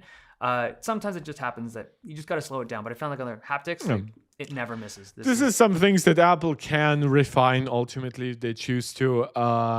Also, like with how a lot of people work, some people might just not even click on it and they will choose to tap to click, right? So yeah, I think this is a fantastic keyboard, a fantastic trackpad. Now the keyboard gets obvious downsides for it not having backlit keys. On the trackpad, you're not actually getting any downgrades from me in terms of my marks. I will go to the Apple Store probably by the end of the week, maybe early next week, to play around with the MacBook Neo, though I do have an Apple authorized seller next to my apartment, not too far off. So I'll try to make some time, play around a little bit with the MacBook Neo, see how it feels, see how the screen looks. Obviously, we saw it's over 500 nits of brightness. It's full sRGB. It has thicker bezels, but those bezels are okay, right? And you don't have a notch if you hate it. And the screen is high resolution, and it has the same pixel density as Apple's larger MacBook, so it will work with the exact same like formatting for the operating system, how large each icon is and stuff like that. Close, but not as good. But I still find it to be an amazing trackpad system. You can't upgrade the RAM or storage on the MacBook Neo. It's all baked on, but all the components look like they can be easily removed. There's like big screws everywhere. Yeah, I am very interested in what kind of great iFixit is going to give to this Mac. The USB-C ports, the trackpad. Riley, not gonna lie. No matter how good the trackpad is, as soon as I'm doing anything half serious, an external mouse is getting plugged in.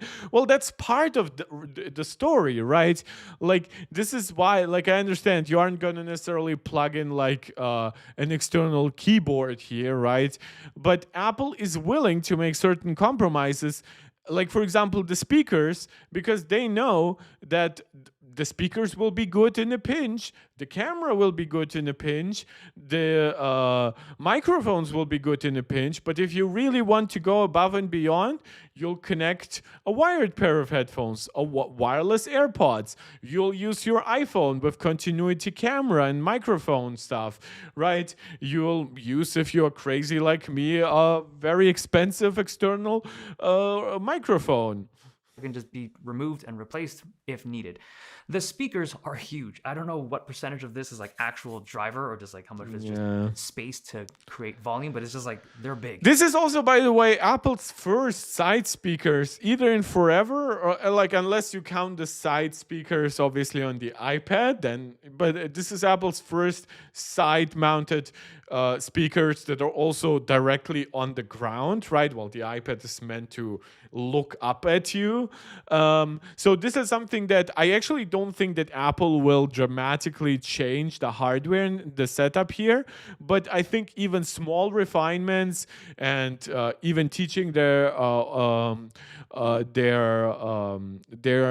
A-series chips to process the audio better, if it comes from this perspective, I think this is going to result in probably the next MacBook Neo having better sound quality without even needing a big redesign. And look how much space there is. Apple can move around the drivers here. If they want to, they could add like a woofer, a tweeter or woofer, whatever. It doesn't really matter.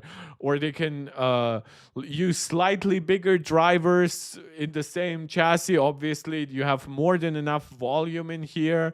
So, and yeah, this is going to be a super structurally rigid device, right? Because you have the battery, you have the logic board with all the covers and the hinge mechanism. So wherever you're like, that those tests that like just Josh does when he presses down on the keyboard and the chassis, or he tests for like the flex of the lid, like I think this device is gonna ace all of those stuff. Guys, we're about 1.5 hours into the stream. Usual shout out for you guys to do the YouTube jazz around here. Whether you're watching live or you're watching as a VOD afterwards, subscribe to the channel, like the video, share it out with anybody who you think might enjoy it. Comment live now, or comment in the regular comment section afterwards. Make your comment a super chat or a super sticker to support me here directly, or consider becoming a channel member or a supporter over on Patreon. Huge percentage of the real estate is speakers. The thing is, these speakers don't sound particularly good. Surprising because, for one, Apple drew attention to these speakers in that little video. But I think that they are really going to be comparing them, not so much obviously to a 2 times more expensive MacBook Air. They're going to be comparing to a lot of bottom-firing speakers in this class of devices. Hell, not too long ago, even a lot of like, there are even still some like Ultrabooks that are so thin and light, and they have like full-size keyboards, so they had no more space on left and right. They did not have the engineering expertise to make the speaker sound really good if they're right under the keyboard or something like it. So they made bottom-firing speakers, and they sound like crap, especially because they obviously have to reverberate from your table. So that will also be, now your sound quality will also be dependent on the materials of your table. That's not a great situation to be in. Side-firing speakers, I thought they would sound really good. But the other thing is that it's Apple. Their laptops have had some of the best sounding audio for the past decade. And these are just, I mean, they get loud, but the lower frequencies just aren't there. Yeah, yeah, the lower frequencies, that's specifically because they don't even have the base hardware necessary. Yeah. Battery isn't particularly big. It's 36.5 watt hours. The battery life is good, but it's not great. If you're a student and you need this battery to last the whole day, you do need to be careful with brightness. Like if you Yeah, this screen is probably close to the MacBook Airs technologically, but Inner Troll Bailey saying my audio is good, but Dave is a little bit too quiet. I'm just going to make it a little bit louder, and you guys let me know if this is now too loud or still not loud enough. So I changed it a little bit. I have obviously a hard time making the perfect evaluation because I hear him based on the volume of my headphones. You guys hear him based on the volume of YouTube and how I mix the sounds. Then he's saying that would suck on something like a bad bottom fire. Exactly. Yeah, these are all things that it even sucks if it's right on you, right? If you put it on like your lap, that's already weird. But imagine if you are now on your bed, you have it rested basically like against your knees. Not knees, knees. Not NIECE. I'm not gonna use my 12-year-old niece. Hey, can I rest my MacBook Neo on you real quick? You're like a much better sound reverberator than my niece. Thank you, niece. Jesus. Imnor, I was considering buying a Neo, but I found an M4 MacBook Air about the same price. Well, at that point, if they're the same price, it's really a no-brainer, right?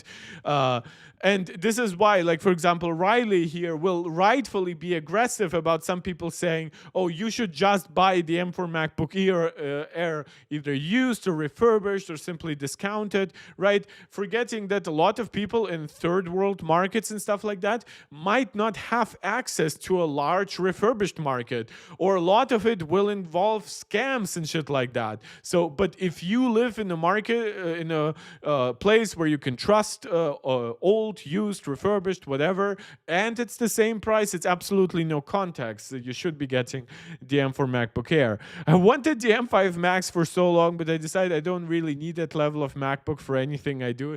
Yeah, I understand this. We all go through these thoughts. Crank it, it definitely takes a hit. But if you leave it at moderate brightness, the battery life can be good. It only has a 20-watt charger in the box, but it can handle higher. I was able to get 30 watts. So this is actually something really interesting just from a technological perspective. You guys know what else gets roughly 27 to maybe 30 watts of charging speed? It's the iPhone 16 Pro Max, right? So I wonder if whatever like sub-processor or whatever algorithm Apple has that's still baked into this chip, if it's really like built for like 27 watts. So I wonder if Apple goes with A19 Pro next year, right? Might the same Mac without even any cooling improvements or a new battery or anything, might that now be able to give you 36 watts, which is the maximum charging speed of the iPhone 17 Pro Max. Obviously, the iPhone Air charges much slower, but I don't think that part of the chip is particularly built different. The main difference is just the extra bit core. When charging it, but it still took over an hour to fill it up. The port selection is pretty limited. There's only ports on the left, so there's 2 USB-C and then 1 headphone jack. The one on the left is USB 3. This is USB 2 on the right. And there's no MagSafe. So if you're plugged up to charge on one of them, you only have like 1 left for the periphery. But this left one is where you connect for the external monitor. And the big question is it worth it? And for this conversation, I'm going to assume that you can pick this up for the $500 educational discounted price. Correct. There's a lot of ways you can get that. So I'm just going to assume that this is a $500 machine. Now, if your budget is $500 and you cannot or do not want to spend any Riley, he's now speaking right out of your soul. Audio is balanced now, by the way. Thank you. Thank you. Then this is the best, in my opinion, the best $500 laptop you can get on the market. Like, I've seen conversations of like, oh, just buy a 3-year-old like ThinkPad and install Linux on it. Like, bro, no one's cross-shopping a 3-year-old Linux device and this. At least most people aren't. And nor should you. The experience is just so vastly different.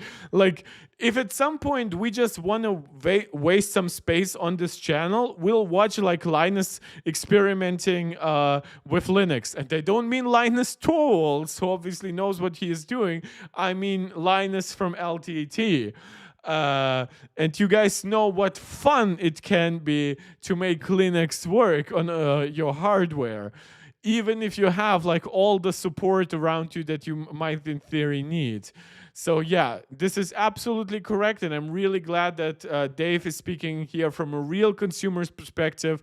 Nobody's cross-shopping a 3-year-old ThinkPad to install lightweight Linux to compensate for potentially 8 gigs or 12 gigs of RAM to make it work like an 8 gigs of RAM MacBook. Absolutely no one. And even then, when you consider it being 3 years old, think about what it means for stuff like single core performance and efficiency versus this MacBook.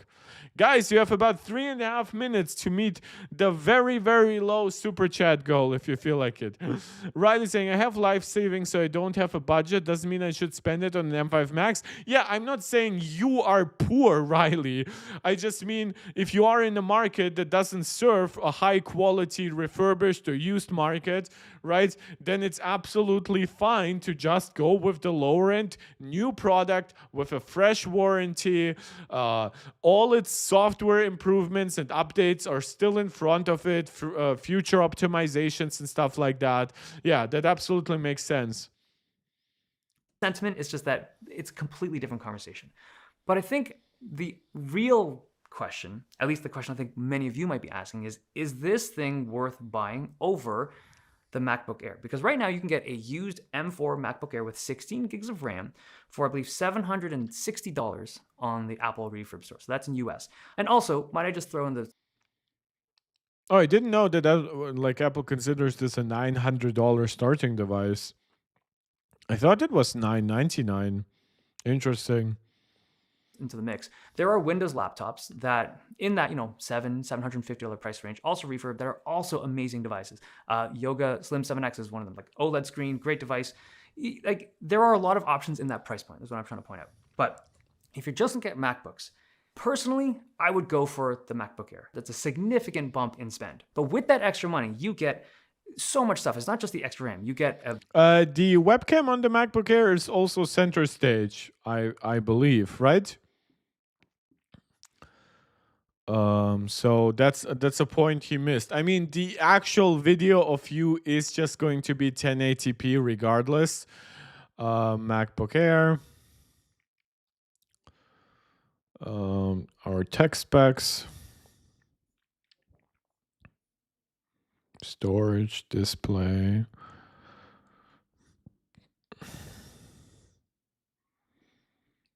Yeah, it's a 12 megapixel center stage camera. Well, but yeah, the 1080p video recording is the same. better chip, you get better keyboard. I mean, you can give the MacBook Air here other points too, right? It has 256 gigs of storage, but it's way faster storage, right? Now, the price here I would actually put in favor of the MacBook Neo. Backlit keyboard, haptic trackpad, larger battery, which means also if you ever have to like connect your iPhone in a pinch to like charge it up or something like that. It's I/O.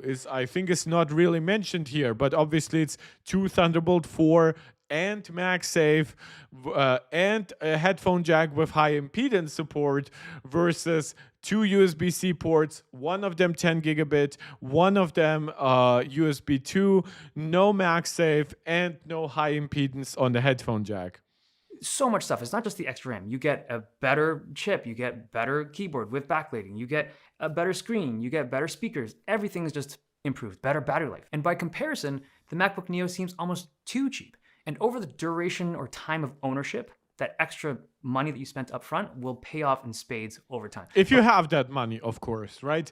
Never go into serious debt for just like look, maybe if you work on that tech and maybe if you can later write off some of it for taxes, but just not for like regular life, please.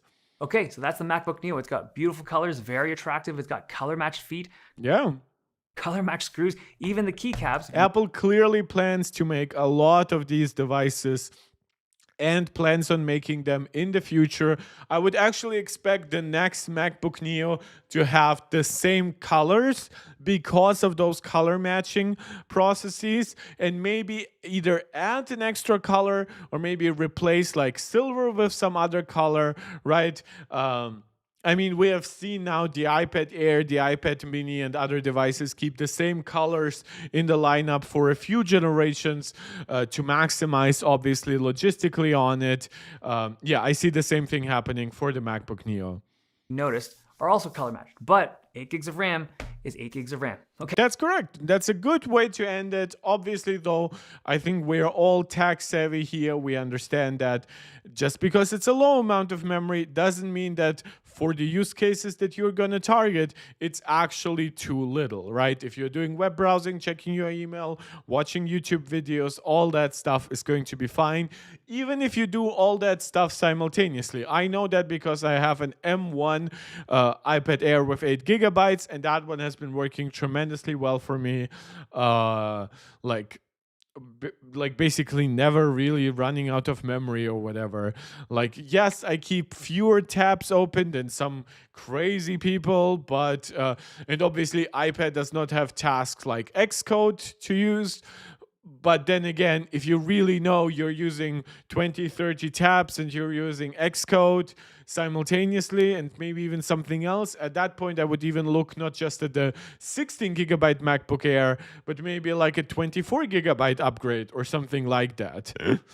But yeah, that's about it for the MacBook Neo, at least our first piece of content for today. Man, we're almost 2 hours into the video and have watched only one under 12 minutes 12-minute video. Now we have one slightly over 12-minute video, so we're probably going to end up at least 3 hours. I would also like to watch Marquez's Studio Display XDR review, but we'll have to check ultimately how much time we have. I know I put a lot of stuff in the title. Maybe some of it is not going to play out. I'm definitely not watching any iPhone 17e or any M4 iPad Air reviews. We're also going to get together either tomorrow or on Thursday to analyze even more M5 Pro and M5 Max benchmarks. Obviously, I have a lot of stuff prepared, as you can see, like especially from Notebookcheck. Oh, by the way, I believe, Riley, you asked if there's any rants today incoming or something like that. If there is going to be one, it's going to be from this. M5 Max is not much faster than M4 Max. This is such a bad write-up. And that's so silly because their actual testing is actually quite good. Yeah, but that's another story.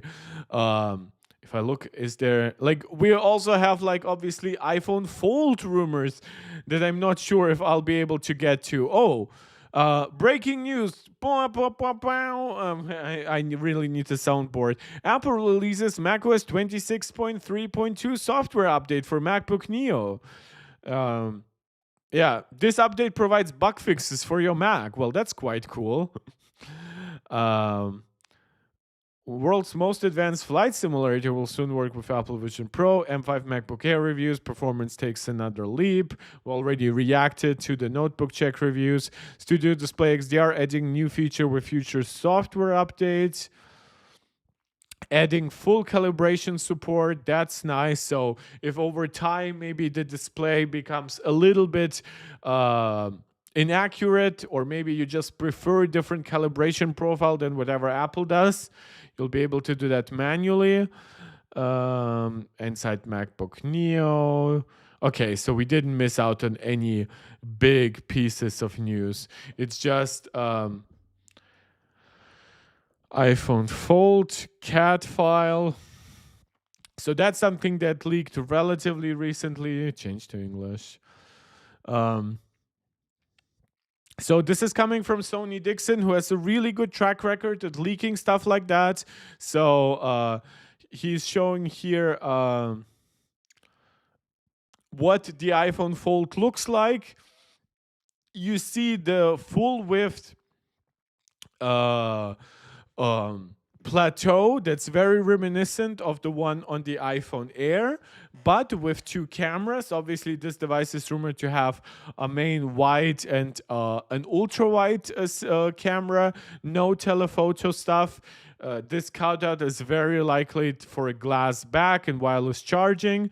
It's interesting how large this is. It seems to leave smaller gaps relative to its space than the iPhone. And interestingly enough, on the front, it looks very similar to a Pixel Pro Fold, right? Where it has these round display corners, but this very angular, like, ends towards the hinge.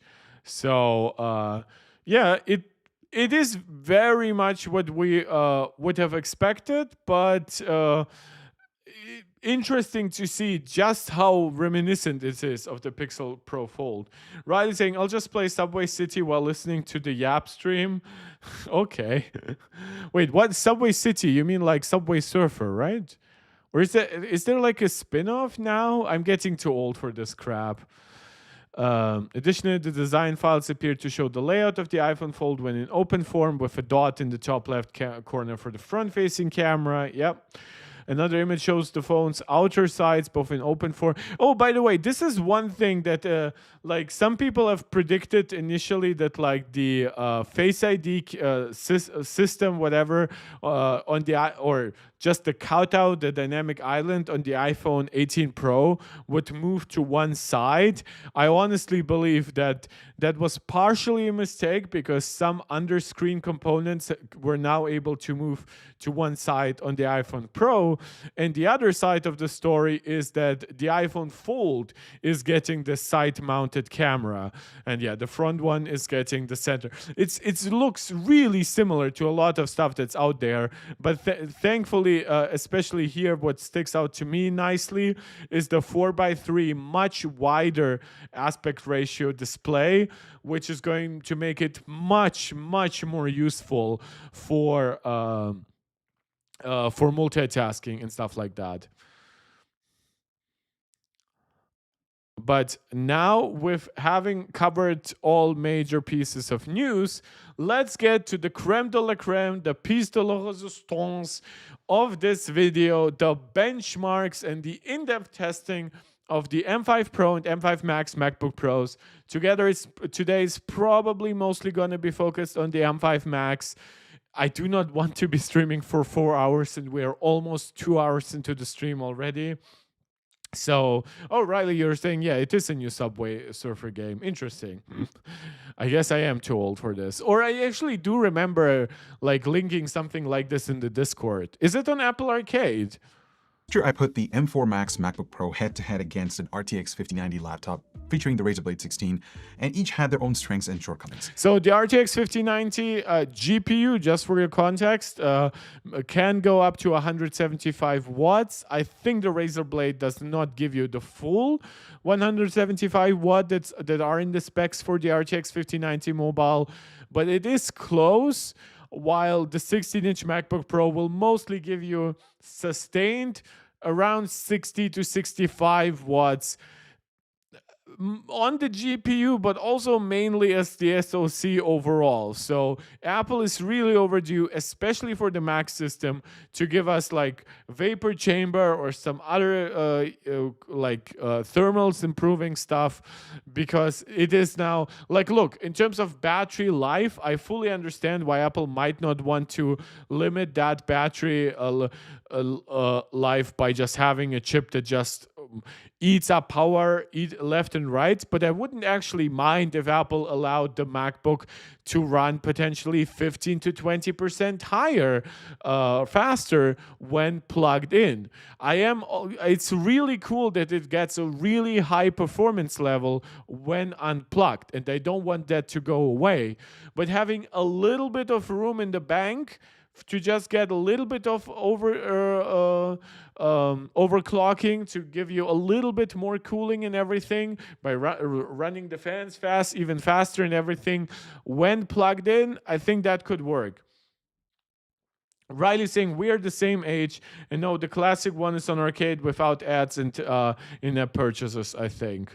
Wait, oh, we are the same. Riley, I'm 29.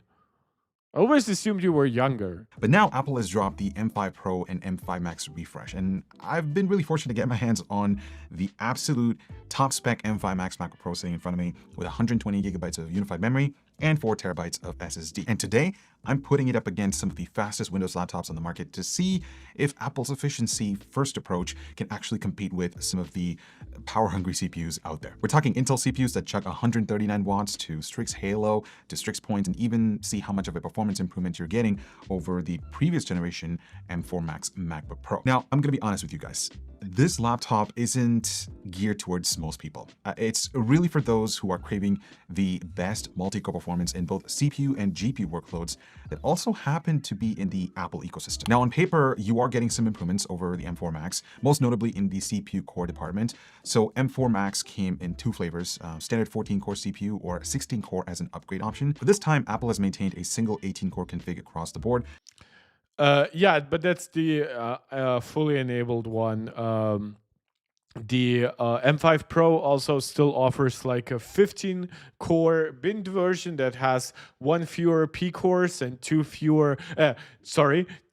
fewer super cores and 2 fewer P cores. Fun fact, the M5 Pro shares the same core count as the M5 Max, so I'm assuming that and that's what results in the M5 Max having a 15% upgrade over the M4 Max, but the M5 Pro getting a 30% upgrade over the M4 Pro. between the M5 Max and the M5 Pro are going to be similar in CPU workloads. Now, there has been some confusion around the core layout of the M5 Pro and M5 Max chips, so let me clear this up real quick. The 18-core CPU consists of 6 supercores and 12 performance cores. Some people thought that the performance cores were just rebranded efficiency cores, but that's actually not the case. I'll leave a link down below to an article by John Gruber at the Daring Fireball. Oh, I think he broke it down pretty well, but here's the gist. Apple actually introduced a new 3-tier architecture. So the base M5 chip debuted last year. John is going to be fair towards the actual hardware. He hates Tahoe. He does not hate Macs. He does not hate Apple Silicon. But man, that stupid article that he wrote, I'm reminded every time I see like the website layout from the Daring Fireball. Do you think it's possible for Apple to go harder on GPU cores without making it an Intel space heater or needing its own power plant? Well, the problem with more GPU cores is also going to partially be a question of clock speeds, right? And with that, it's going to be a question about like silicon expense and utilization. Because if you add like, let's say 20% more cores, because that's historically the kind of uplift we have gotten, like from 5 cores to 6 cores, that would means the Pro chips end up with 24 GPU cores, the Max chip ends up with 48 GPU cores. You could obviously simplify that in production. You can build one die basically and then cut it in half. If you make sure, obviously, that your memory controllers and your cache are placed correctly. But that's one thing, right? The problem is, at what point is, let's say you have 48 GPU cores, right? If you clock them just the same as your 40 cores, that means 20% more power draw in your device. That will also mean that you better have the appropriate memory bandwidth to help actually utilize that performance, right? 20% more power draw would not kill the Mac, right? GPU wise, would get from like 6, and that's not even considering obviously the higher efficiency of the upcoming M6 generations that like that. But then you need to consider something else, which is, let's say you don't actually also want to put in a larger battery into the 14-inch version, much more cooling in both the 14 and 16-inch version, right? What you could do is you could add those extra 48, you could add those extra 20% cores, but you could clock them like 3 to maybe even 5% lower and put them onto a much more beneficial spot on the powered performance curve, right? The problem with that is now you're kind of wasting your silicon, right? You're using more silicon, but you're not getting percentage-wise as much performance as you would think from having so much more silicon. And that's getting expensive as we are hitting N3P, N2, we are hitting very expensive packaging, WMCM, and stuff like that. It's just going to be a difficult consideration. Do I want Apple to go to at least that 48 cores? Yes. Just as I think it was correct for Apple to move from 32 cores to 40 cores, I think Apple should move from 40 cores to 48. Or who knows, maybe the exact 25% difference from 32 to 40. From 40, that would be obviously 50 cores. Apple knows better, like the exact cluster configuration, what is more beneficial for their architecture. But yeah, it will come with higher power consumption unless they completely redesign the GPU cores, and then we cannot consider one GPU core from one generation equals one GPU core from the other generation, right? Like in the past, Apple had actually way more cores on the iPhone when they were using Power VR chips. Let me actually look that up. Power VR GPUs, A11 processor. I believe that's the last one with Power VR, and then Apple transitioned to their own GPU architecture with the I think the A11 was actually the first one to transition to their own one, because it's the first one with their neural engine, right? Let me go to English. It has 6, yeah, and it has 3 GPU cores, right? But when you go with the predecessor, I believe this one had 6 GPU cores. GPU hexacore, yeah. So, but that obviously would now be apples to apples, other apples as a comparison, right? Would be a very different point here. On the 14-inch MacBook Pro has traditional efficiency cores and super cores. And those super cores are basically the upgraded version of what used to be called performance cores. But here's where it gets really interesting. The M5 Pro and M5 Max have ditched the efficiency cores entirely. Instead, you get 6 super cores for maximum single-thread performance, plus 12 performance cores that are... Interestingly, though, that super core is in no way higher clock than on the M5 MacBook Pro. It's still 4.6 gigahertz.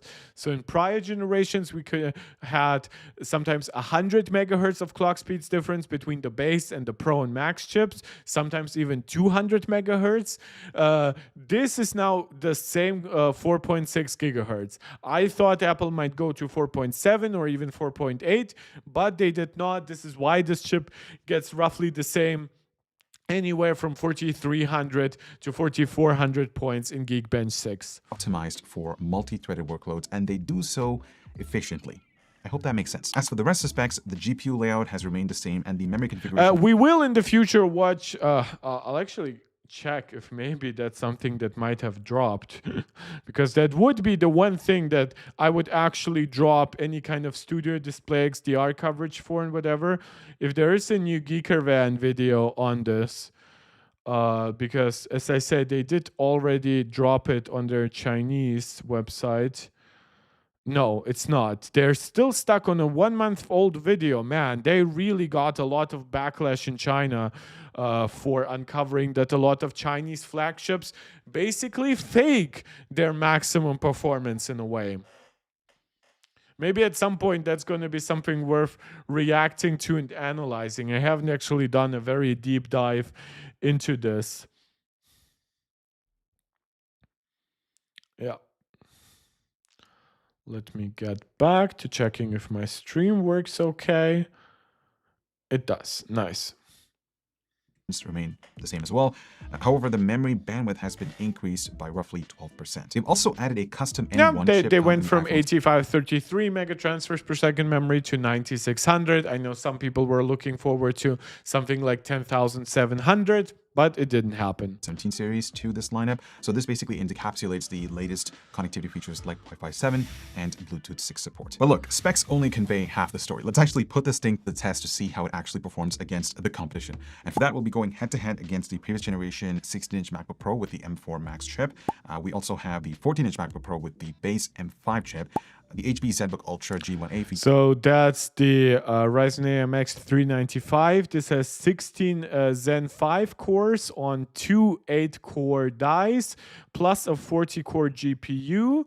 And this is using 256 bit memory bus, so it has less than half the total memory bandwidth of the M6 Max, and a little bit less than what the of the M5 Max, and a little bit less than on the M5 Pro.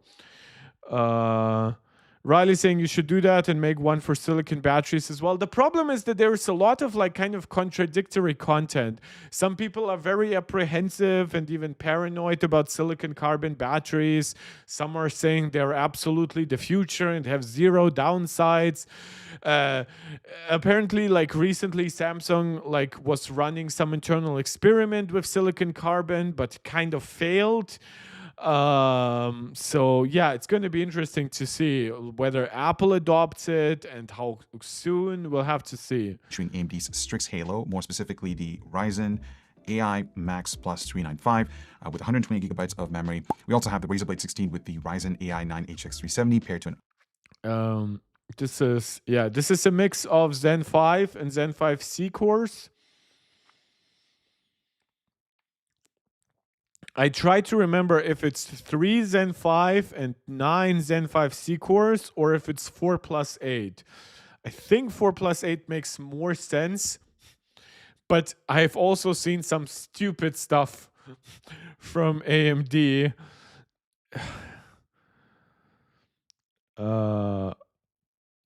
It's 4 Zen 5 and 8 Zen 5C. So the chip I'm probably having in my head is like a binned version of this or something like that.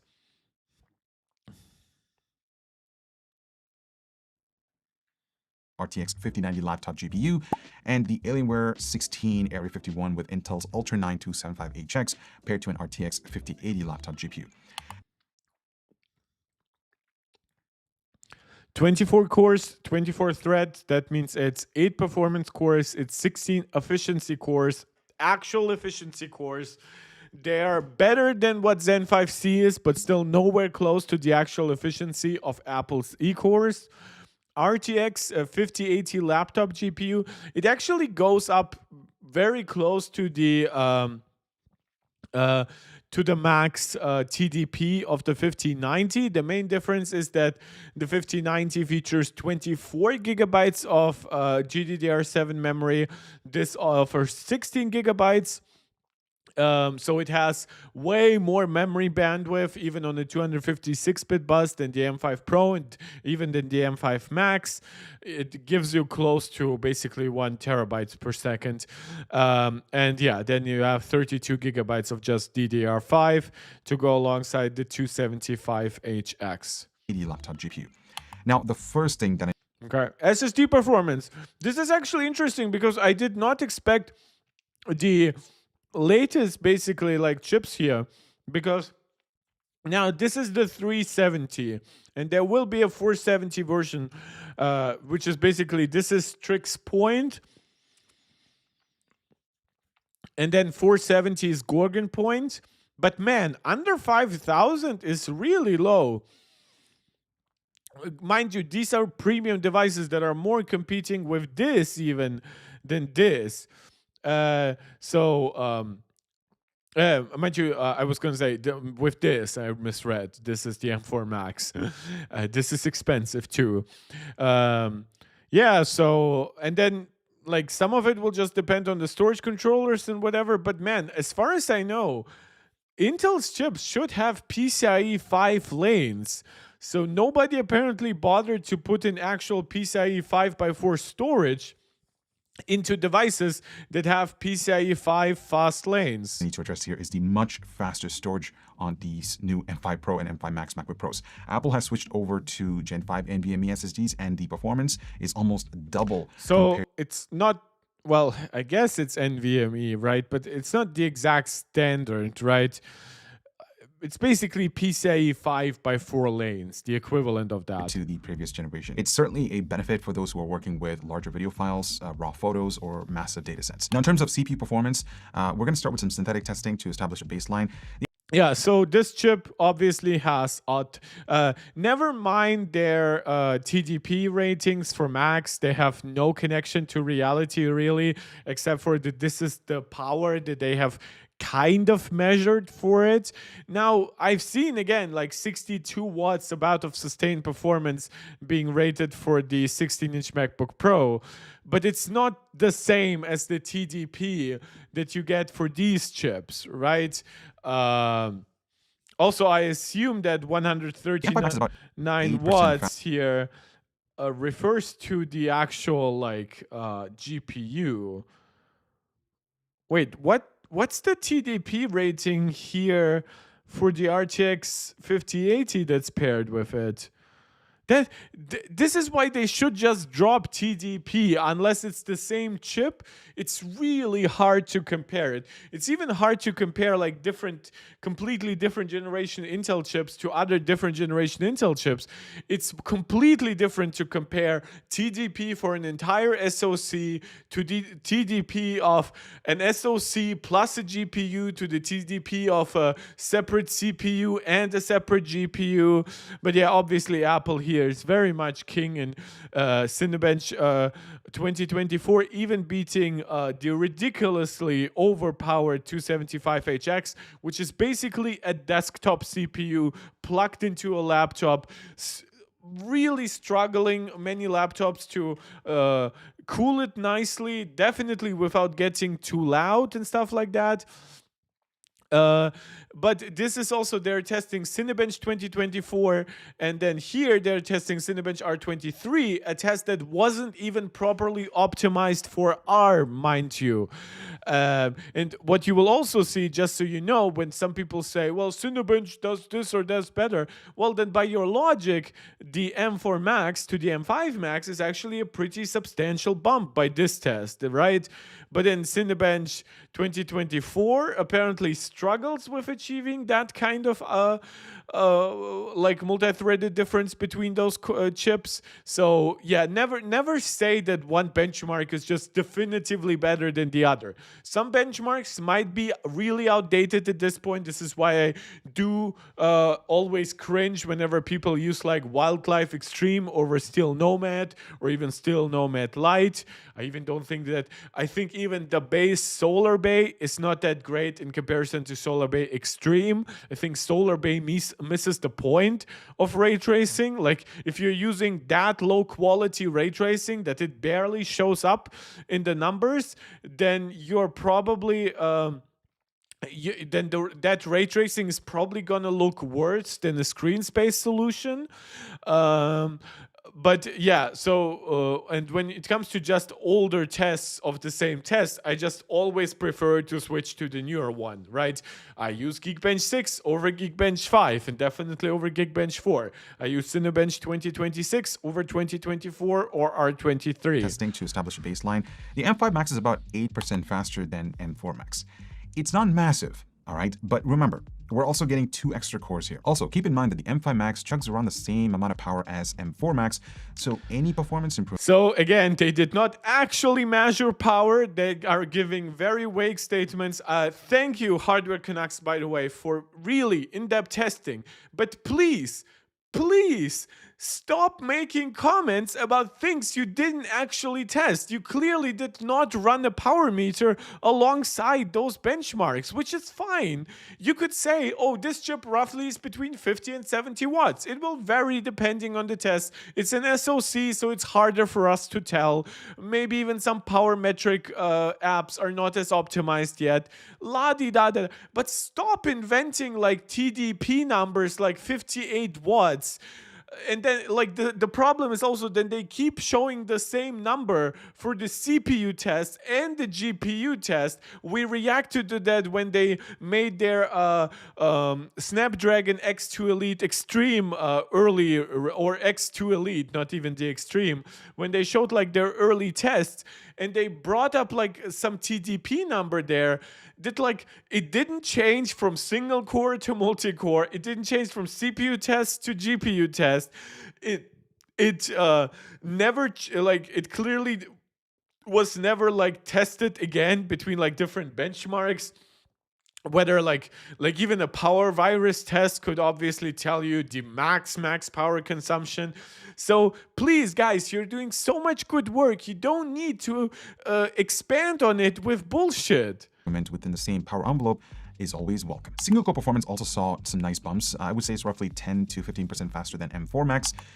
Yeah, like even here, right? Like, look, I understand you're trying to refer to like a TDP, but like there are tests where this just maxes out at 27 watts or 28. So how did you come to the conclusion that it's exactly 25? Right? This one clearly can go 62. I've seen that on other websites. Why did you decide at 58? And then, of course, once you're comparing single cores, showing this number is gonna make people confused. Like, we can ascertain that you mean, oh, this is the overall TDP.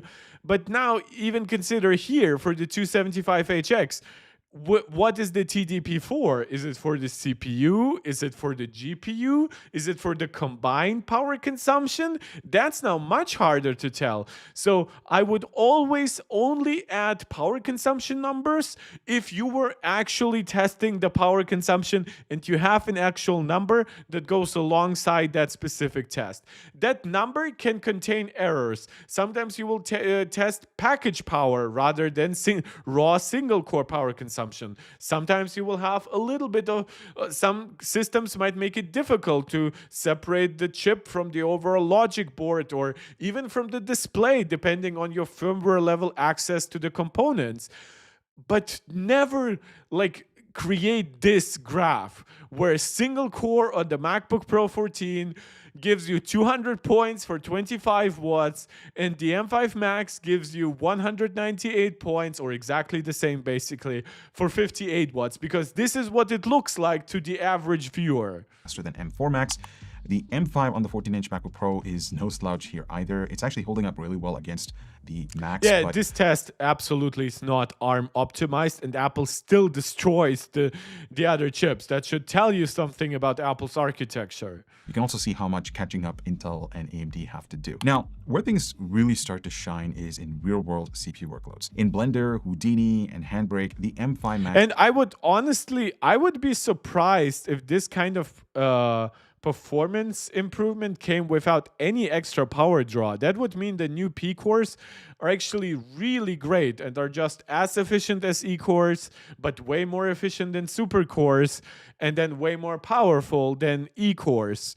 Which, I mean, that's kind of what Apple advertises them as, but this would actually prove it. Now, you shouldn't run Blender on your CPU, obviously, but the scaling here to me makes sense. Mind you, this chip obviously consumes way more power, and it is on a 3nm node, actually. So it's not, like, sure, I assume it's N3B, which obviously N3P is going to be better than that, but then you have like double, triple, quadruple the power consumption. This is easily one of the fastest, if not the fastest laptop that we've ever come across.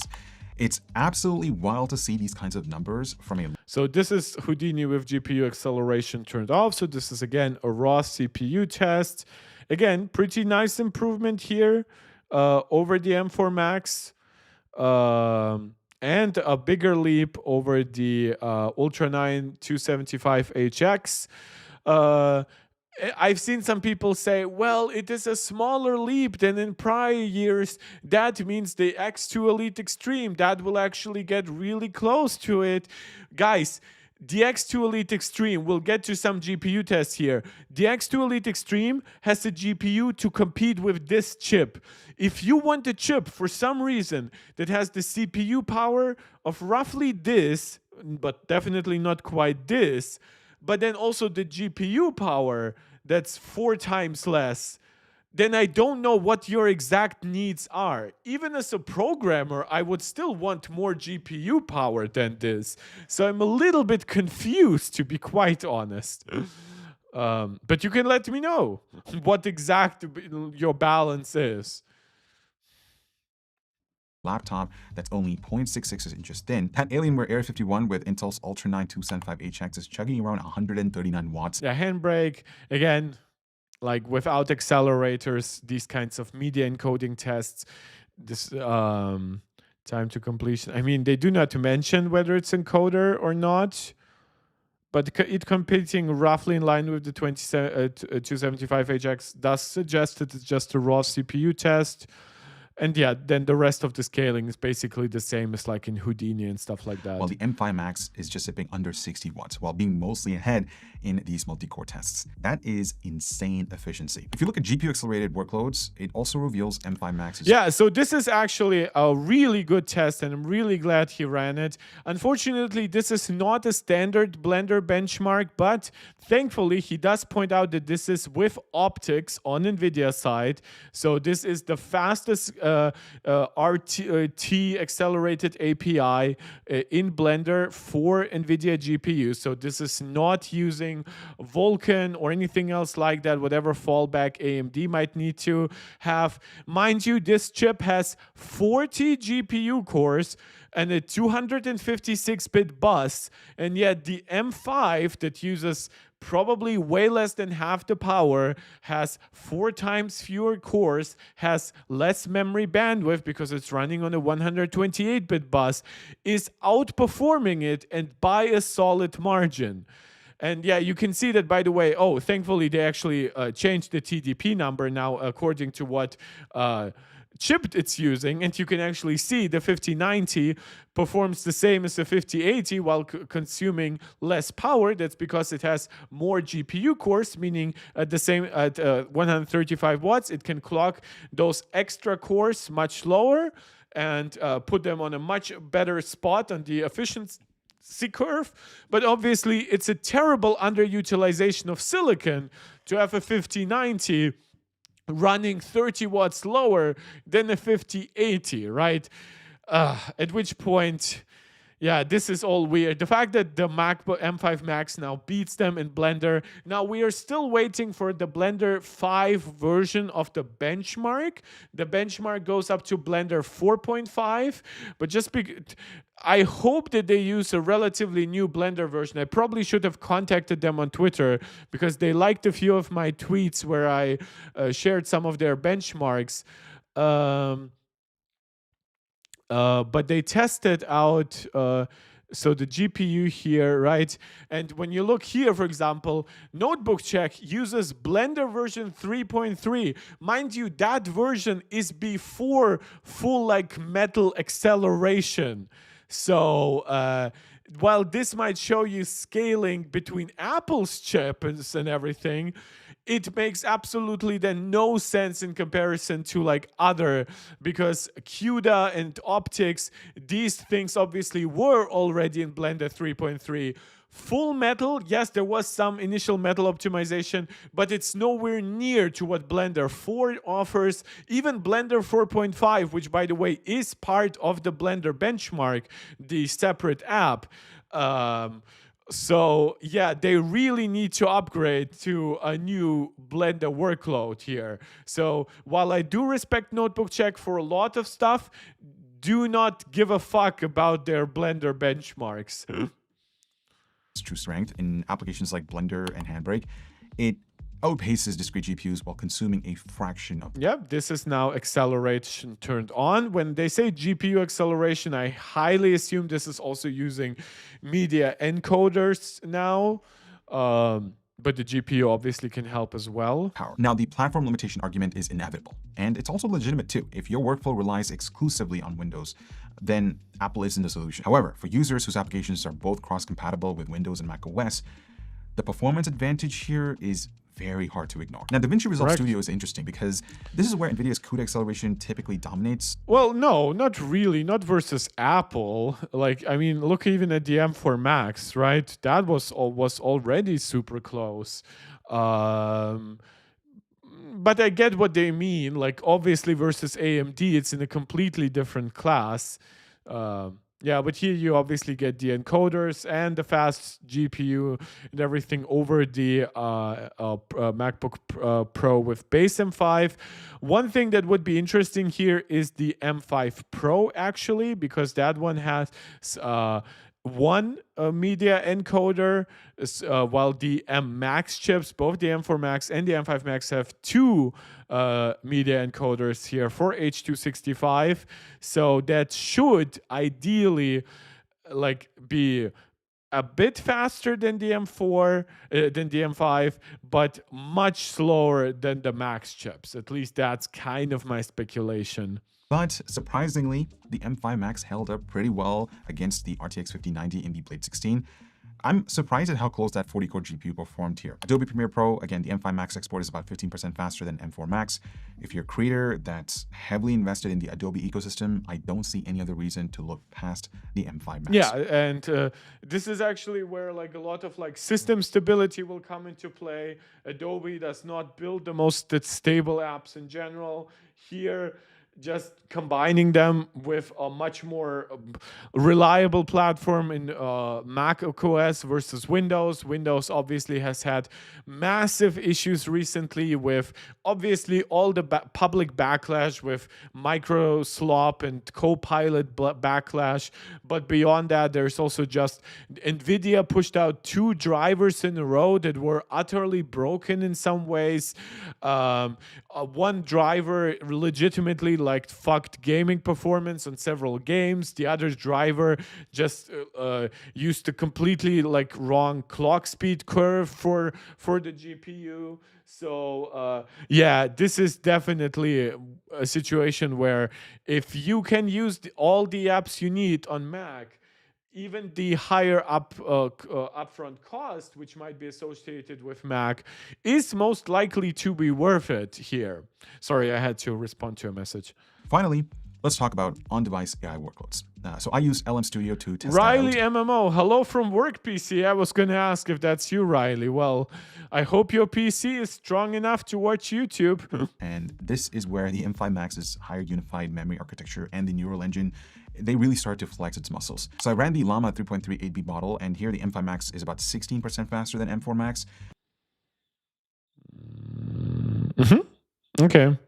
So apparently pre-fill wasn't a major bottleneck here. DeepSeek R1? And this is 8 billion? This is not... Oh, God. 8 billion is not going to be a very good test for this. It's just... it's not gonna, I mean, it scales kind of great versus the M5 with the extra GPU cores, I admit.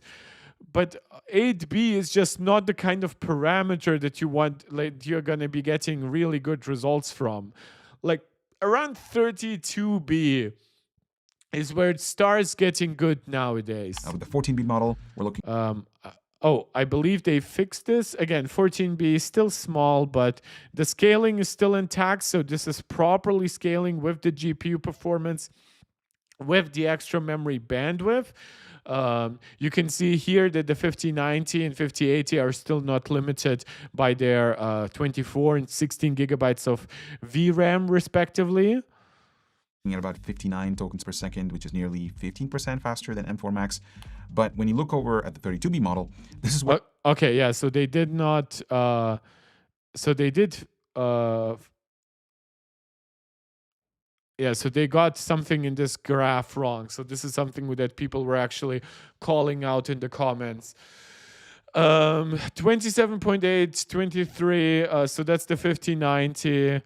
The 395, AMD just sucks at AI acceleration, especially since this is an RDNA 3.5 GPU. It's not even RDNA 4.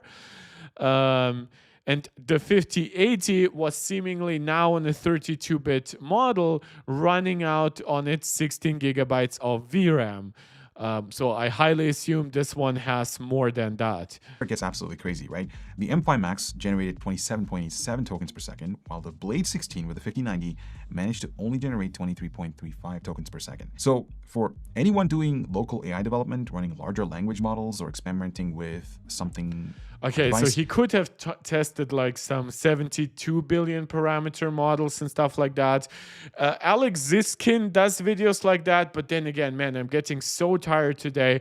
I would probably prefer to, after this video, quickly look at MKBHD's Studio Display XDR review, and then we can return either tomorrow or on Thursday, and then thoroughly look at some stuff from other reviewers, probably at that point Geekervan as well.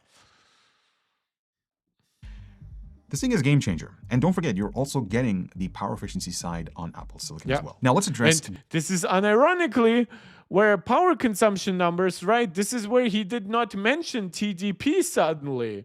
So why was he so confident about TDP for CPU and GPU tests, but suddenly not for AI tests, even though these tests do not run on the neural engine? They're still just scaling on the GPU and using neural accelerators and tensor cores as a help, not as an actual like extra compute unit. Riley, AI tests. Why am I feeling sleepy? Well, I know why I'm feeling sleepy.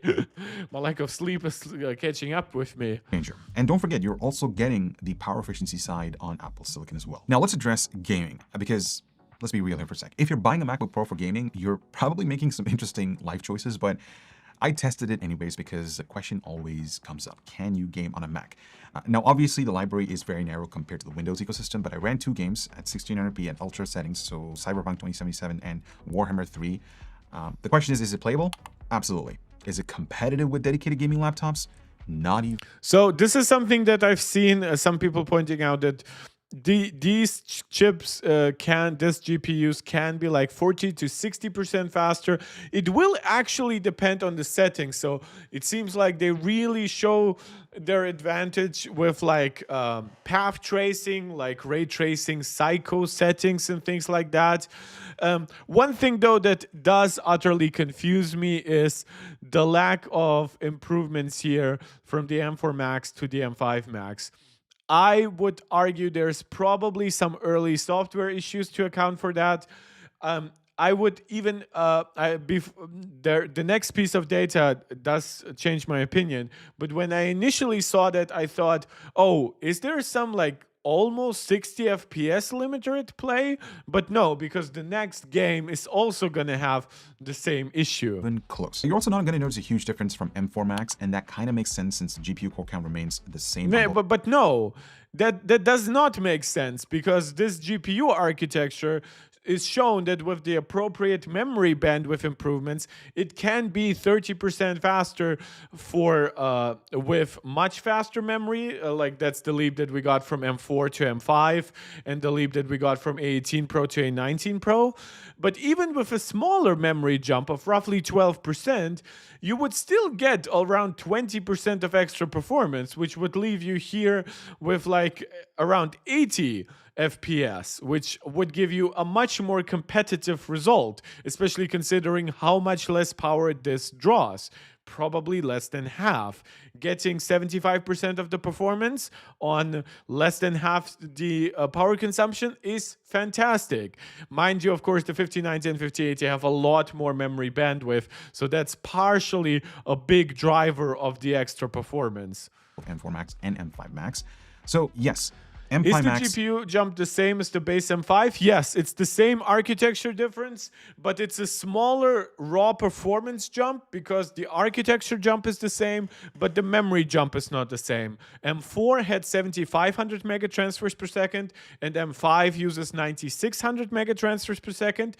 M5 Max, M5 Pro also use 9,600 megatransfers per second, but M4 Pro and M4 Max used faster memory than the base M4. They used 8533 rather than 7500. So the memory bandwidth increase is smaller because now we're using the same memory speed on all M5 generation chip. They scale because of larger memory buses. Can gain, but if that's your priority, you shouldn't even be looking at the MacBook. Yeah, not if it's a priority. But there are a lot of Apple Arcade games. You can play a lot of emulators on the Mac. Battery life. Well, in our light Yeah, load, and this is the one thing that I posted yesterday. It got like 150 likes, got like retweeted by a ton of bigger YouTubers, and netted me like 15 extra subscriber in one night on Twitter. And you guys know I really don't pay attention to my Twitter. I use it for news and everything, and I post like silly shit on it, but nothing to really maximize my follower count or to get people from there over here. So this is the one thing that attracted a lot of attention online. We're gonna have to look what Vadim from MaxTech and other reviewers have to say. So we have a massive improvement in battery life of 6 hours, basically 1/3 more battery life, even more percentage-wise here actually. But a big question about it: what does this come from, right?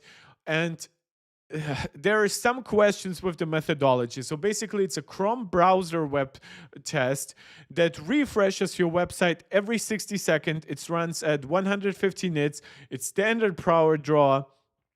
That all makes sense. So one thing but this is honestly shouldn't be a difference between the M4 Max and the M5 Max, is the fact that if you are not actually scrolling the website, then your Mac, while it's basically static for 60 seconds before it gets refreshed, it can run your screen at 1 Hertz. The one major difference that might be coming into play here is that this uses an older Wi-Fi 6E, either Broadcom or MediaTek modem, most likely Broadcom, while this is using Apple's first in-house developed Wi-Fi 7 modem, DN1. Given that the screens are not that much more efficient, if anywhere, the M5 Max, just architecturally, N3P versus N3E is not that much more efficient. There are no super low clocked E cores anymore, even though Apple might downclock the new P cores. So whatever is happening here is crazy, but I would love to see like if this like is like I haven't seen this kind of like 1/3 extra battery life number in other tests, but I've seen some tests with better battery life. I've also seen some with slightly worse, but basically negligible numbers. Test, it lasted for almost 24 hours, which is a huge improvement over M4 Max. You can see how it fares against the Blade, the Alienware, and the ZBook Ultra, and those Windows laptops have a pretty decent-sized battery pack. So Apple's efficiency is still awesome, but Intel and AMD certainly have a lot of catching up to do. I am interested to see how well M5 Max can compare or will compare against Intel's new Panther Lake chips, because yeah, but Panther Lake obviously is much more competitor to the base M5 than to the M5 Pro and M5 Max. At that point, it's pretty irrelevant. We're slowly starting to get them here in the studio, and so it'll be interesting to see how the battery life and the performance plays against each other. So stay tuned for that. Now, under heavy gaming workloads, battery life obviously tanked across the board. This is where every laptop struggles. M5 Max, M4 Max, they both came around an hour and 12 to 17 minutes. You might be surprised to see the Blade 16 lasting more than 2 hours, and there is a valid reason for that. It downclocks like crazy when not plugged in, yeah. It's probably running its GPU at like 1/4 of its maximum power draw.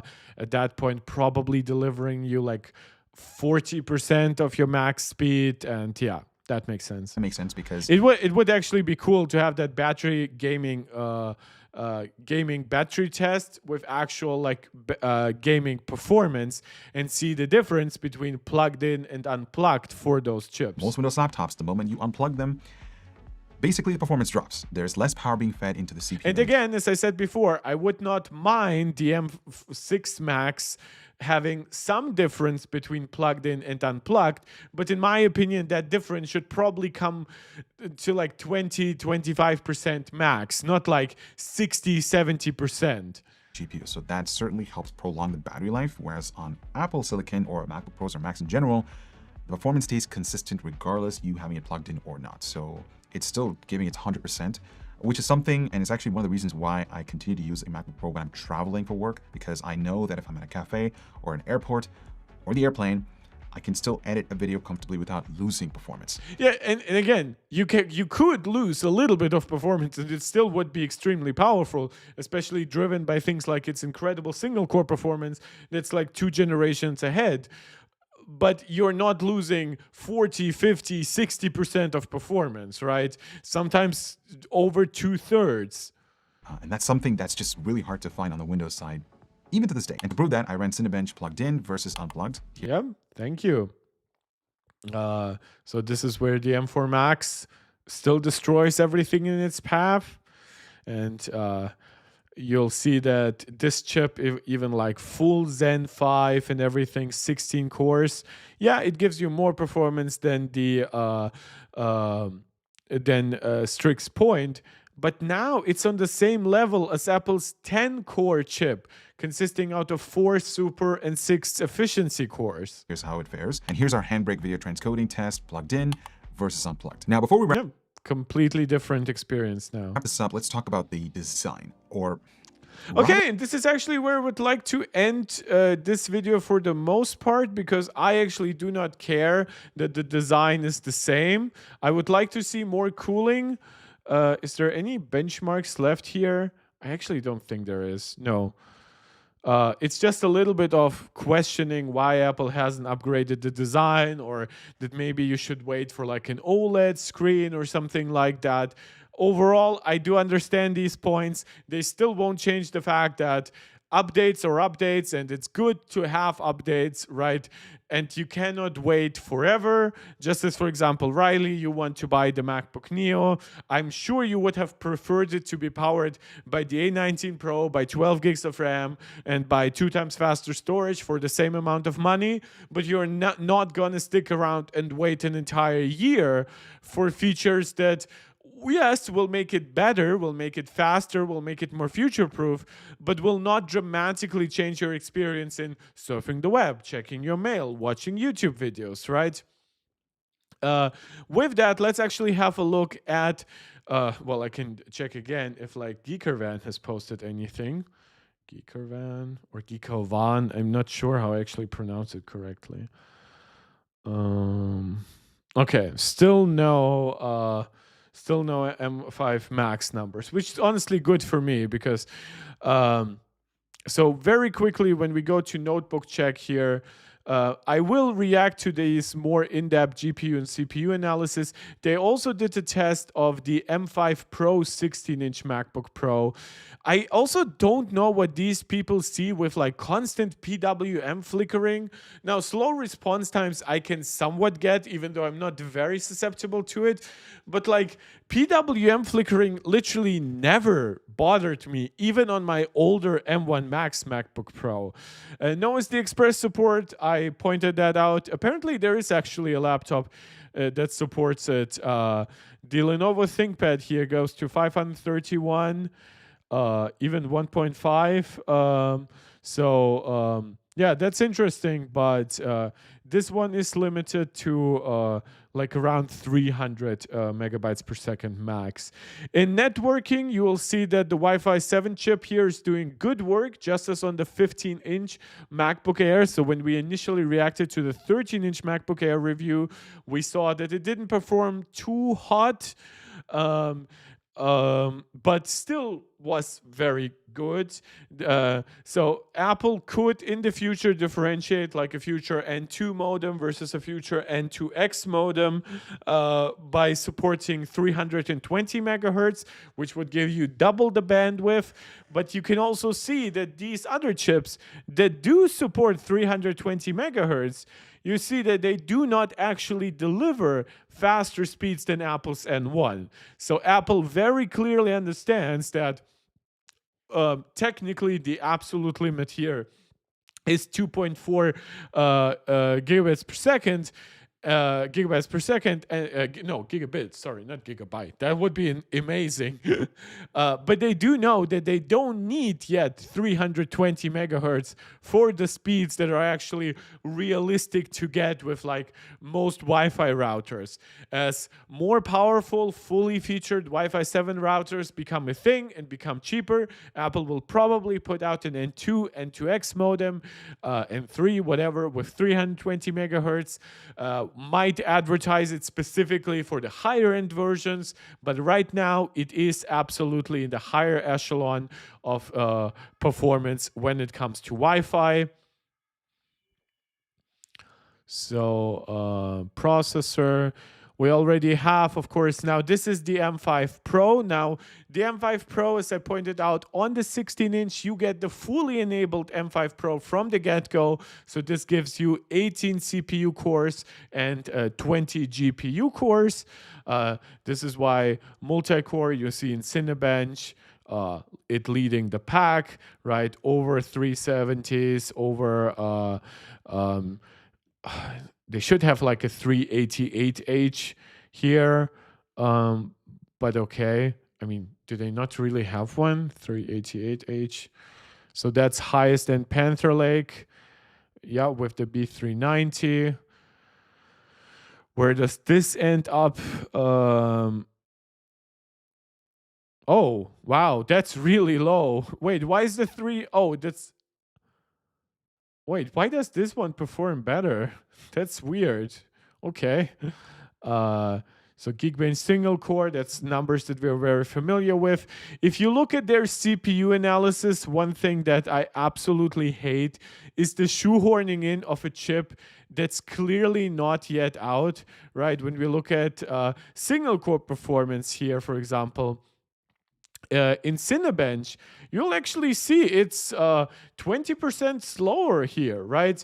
And then in Geekbench single core, you can clearly see that there's a little bit of benchmaxing going on because suddenly the gap is half the size, less than that actually, right? So very clearly Qualcomm has done a lot of work to optimize for Geekbench, a test that notoriously has always been labeled as Apple Bench for years because Apple has been outperforming it like crazy. But that was really only the case because Cinebench used to be crap, and now at least on ARM, and now it's better. And now that Apple is also outperforming in Cinebench, people are now jumping to Geekbench, of course. So performance per watt here, you can see that this is versus the original X Elite. I also love it whenever like websites have the balls to give you one specific number for a chip, right? That makes it look really, really good, right? Like it's Cinebench and Geekbench numbers or whatever. But now, because they weren't actually allowed to test it properly yet, so we don't yet know how fully representative these numbers actually will be in real-world devices, on real-world drivers and everything, we don't have actual efficiency numbers for it. So they can make claims basically in the vacuum. Here, both the new M5 Pro and M5 Max also offer good multi-core performance, but they are not faster than the previous M4 Max CPU in Cinebench 2024. Mind you, there is a new Cinebench 2026 out there. M5 Max Cinebench 2026.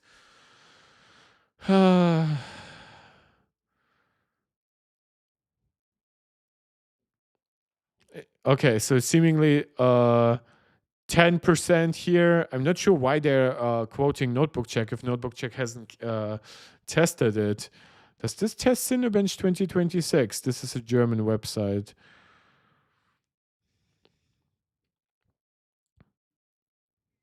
Single core, Cinebench 2024. Why does nobody utilize the latest tests? Like, guys, Geekbench 6.5 is such a simple update over 6.3.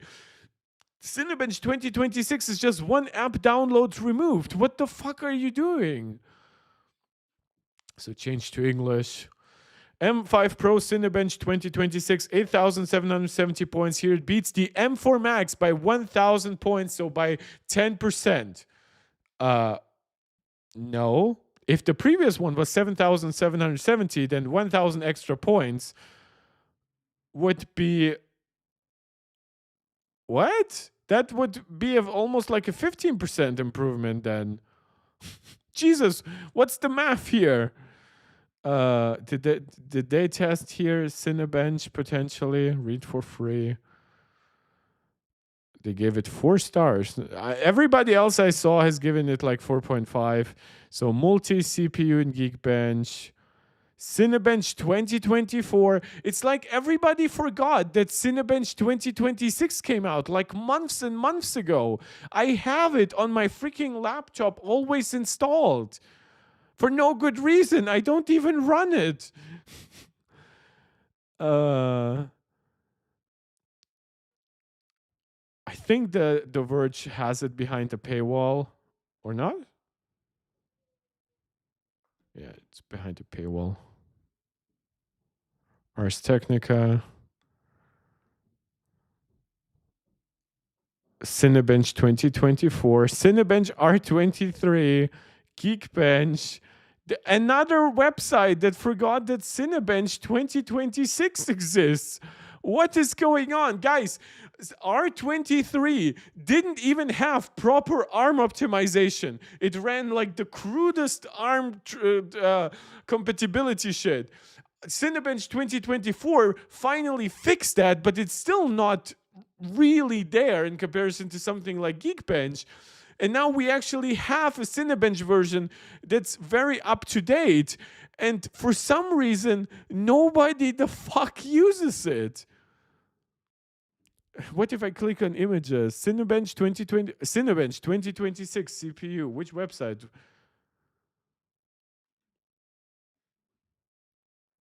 Oh, thank you, Exotic Spice, one of the guys from my Discord. MacBook Pro M6, M5 Max. Sorry, I always want to jump already to. Oh, we don't have M4 Max here, but we have M5 Max or M5 Pro versus M4 Pro. So we have, yeah, solid actually improvements here, like 37, 32 divided by 3228. That's 15%.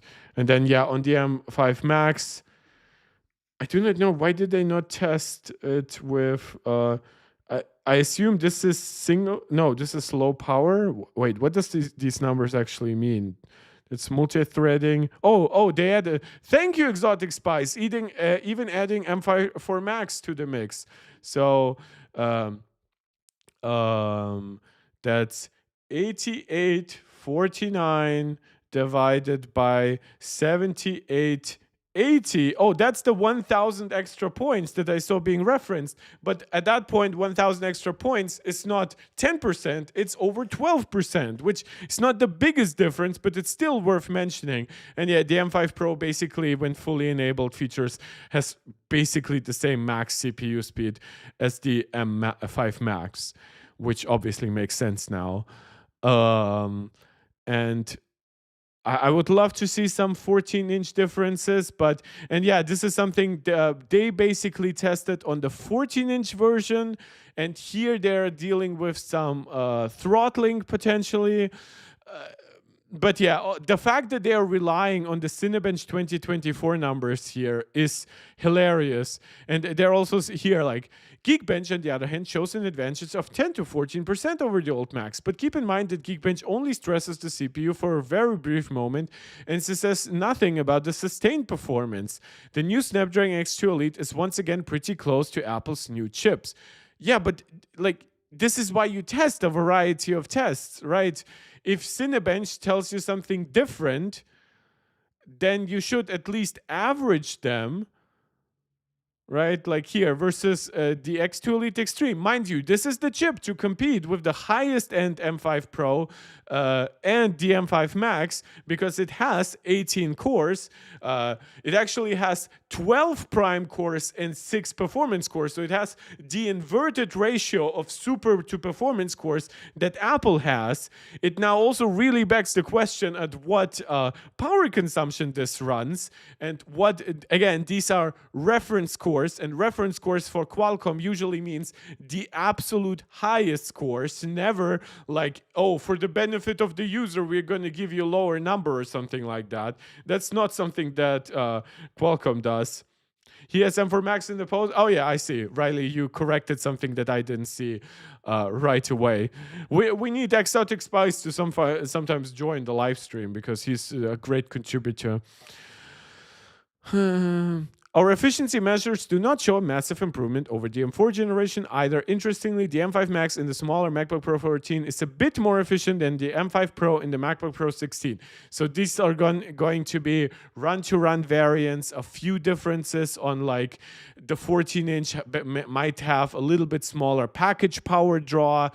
Yeah, like the fact that they are even bringing this up. The M5 Pro is as efficient as the old M4 Pro, which is great, right? But offers much more overall performance. So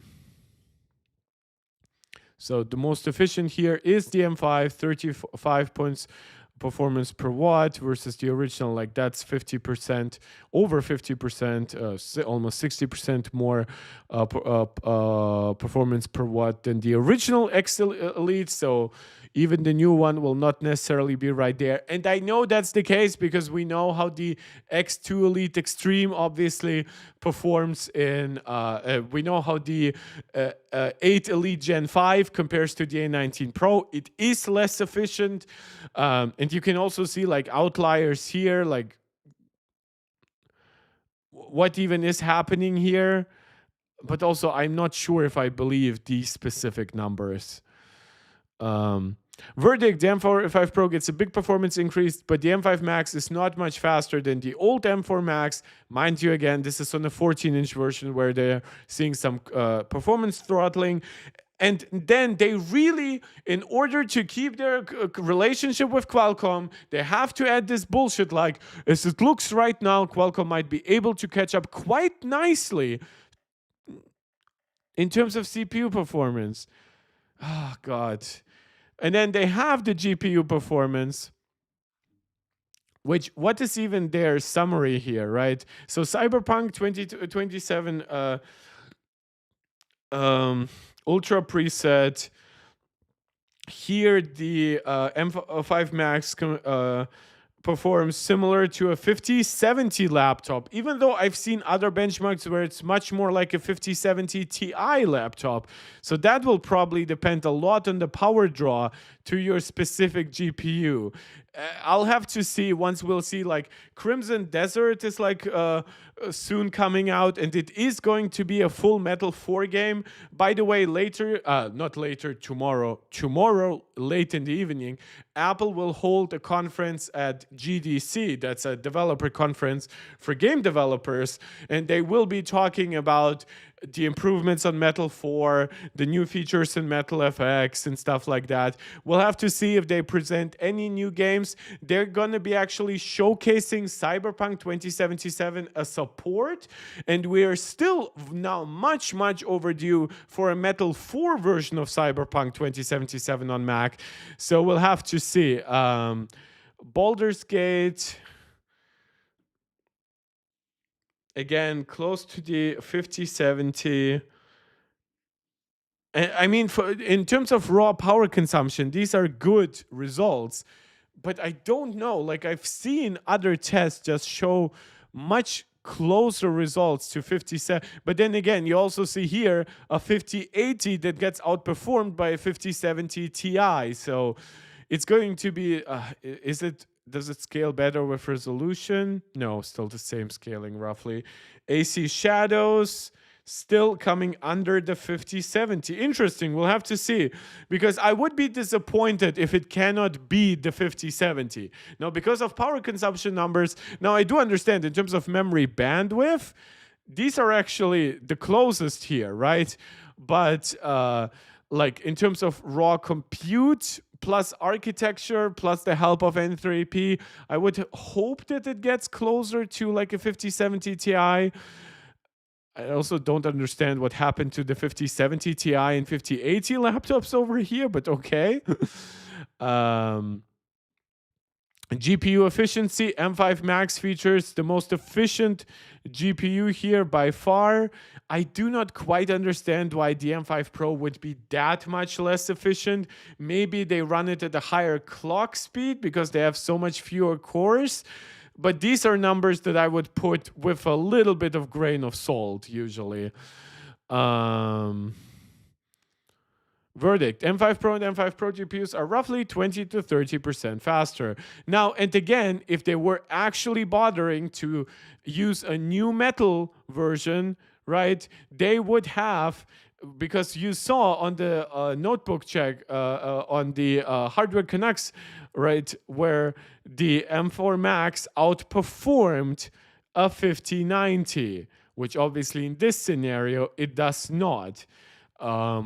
It does not even outperform a 5070 Ti. So they really need to move on from this bullshit test. Now, I know some people don't like comparing Geekbench Metal to Geekbench OpenCL because Apple obviously does not perform too well in OpenCL. Don't forget, Apple has fully depreciated OpenGL and OpenCL on their architectures completely in favor of Metal. But obviously something more like Vulkan, CUDA, optics, though optics would not really be relevant for a compute test like this, are much more relevant comparisons to Metal than OpenCL. For NVIDIA at the very least, because the problem with AMD is unfortunately that AMD does not have something as good as optics, as CUDA. To fall back on. Steel Nomad, here you will actually see that the M5 Max does perform about the same as the 5070 Ti and much better than the 5070. These are numbers that I would hope to see in games. but unfortunately, we do not yet see them. Here on the Steel Nomad Lite score, where it's basically wasted on this very high performance architecture. It even approaches the performance of this 5080 laptop. Again, massive jump over 5070 laptops. And then in Wildlife Extreme, because this is a garbage old test that was actually optimized for super low performance ARM chips and stuff like that, you will see that it now outperforms a 5090 laptop, which is not correct. That's not how any game should perform unless the 5090, of course, is unplugged. They also, unfortunately, do not provide unplugged tests for these GPUs, basically. Yeah, so these are Notebookcheck numbers. Oh yeah, what do they say about actually their GPU summary? It's funny, yeah, right? It was worth apparently including the CPU numbers of the X2 Elite Extreme. But mind you, where it's now magically absent, right? Now suddenly it has no bearing on the GPU. And the reason for that is that it's meant to compete with this, the 10-core M5 GPU. Yeah, and see how they suddenly don't mention the X2 Elite Extreme, which they had even a separate paragraph for here. Now it's not worth any mention. Oh, Jesus, guys. And the other point about their testing, also they did find very fast, for example, storage, right? Especially their write speed tests are quite insane, almost 18,000 megabytes per second. But one thing that I really appreciated here is their battery life test, showing a little bit of different numbers, and we'll have to see how relevant it is. Riley saying it's nice when someone calls them out on their BS.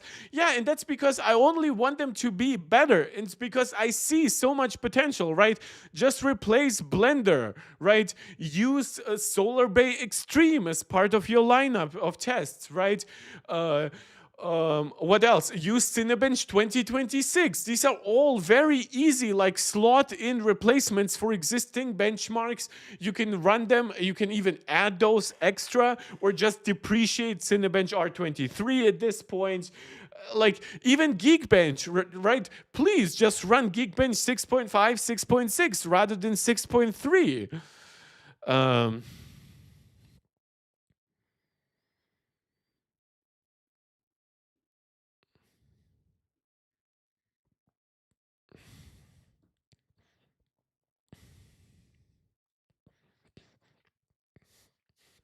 So in terms of Wi-Fi browsing, this is the one thing here, and that is that the M5 Pro gets 6% lower battery life, about an hour less in Wi-Fi browsing, which, depending on how you use it, like, look, I understand the M5 Pro obviously has more cores, 30% higher multi-threading performance than the M4 Pro. But it's still surprising to me that in a test where now the N1 could spread its muscles, right, it's now suddenly worse. And in full brightness, the result is once again lower than before at 6.6 versus 7.3 hours. Now, I'm not sure if there might be some software issues here involved. I'm not sure if these are both tested on the same version of Tahoe. Unfortunately, they do not fully disclose every aspect of their methodology, which would be interesting. But yeah, I just have to inform you about that. And yeah, mind you, by the way, that these laptops get like half the full screen brightness of this. This one is specifically like for 1,000 watts, for 1,000 nits. So yeah, this is why I feel obligated to mention it, because it does show some discrepancy to like the notebook, to like the hardware Canucks numbers that we just saw. But overall, still a lot of good tests here, right? Like Wi-Fi speeds, storage speeds, display brightness, and stuff like that. That's something they still do pretty well. These numbers, again, they do obsess very much about pulse width modulation on these mini LED panels. I have never been bothered by them, even on my much older M1 Max, which obviously has the same kind of mini LED setup, but okay. So when I look at it, Let me see. Wait, where's the display here? Did they not test it for this? Did they only test it for the base version, or did I kind of skip it? Because it is a long website, right? I mean, they have SD card reader much more prominently on there than specifications, changes compared. Oh, I guess they didn't include it because they kind of assumed that the screen is the same. Okay, so then we'll have to look at the screen of the M4 Max, I guess. Benchmark and specs. Wait, where's the actual review?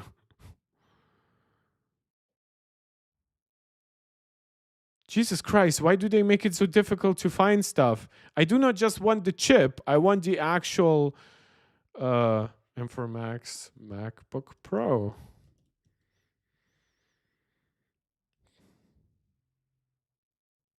Oh, interesting. I would like to see actually some comparison. Apple M4 Max. Wait. Oh, there it is. M4 Max review. Okay. December 11, 2024. So, yeah, you see constant PWM flickering and slow response times. Even though the response times on the M4 generation were improved over the previous ones. Where's the screen here? You will see, by the way, much slower storage speed, less than half actually. So that's nice.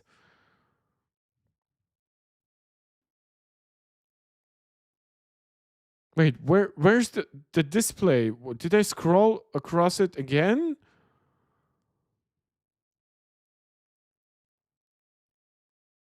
What is going on here? Wait, did they not test the display, or did they not have the same graph for it as they have on the MacBook Air? We just looked at the review there, and it showed like the screen brightness with the with how bright it gets in each zone of the display. Stress test, power consumption. I mean, Command F. I mean, nits, I guess. Brightness. I guess brightness will just give me brightness at full SDR brightness. Okay, so however they do their website, I get. Oh, did they only test it on like the 14-inch version? Is that, or did they only test it on the M4 Pro? Could that be the case? M4 Pro.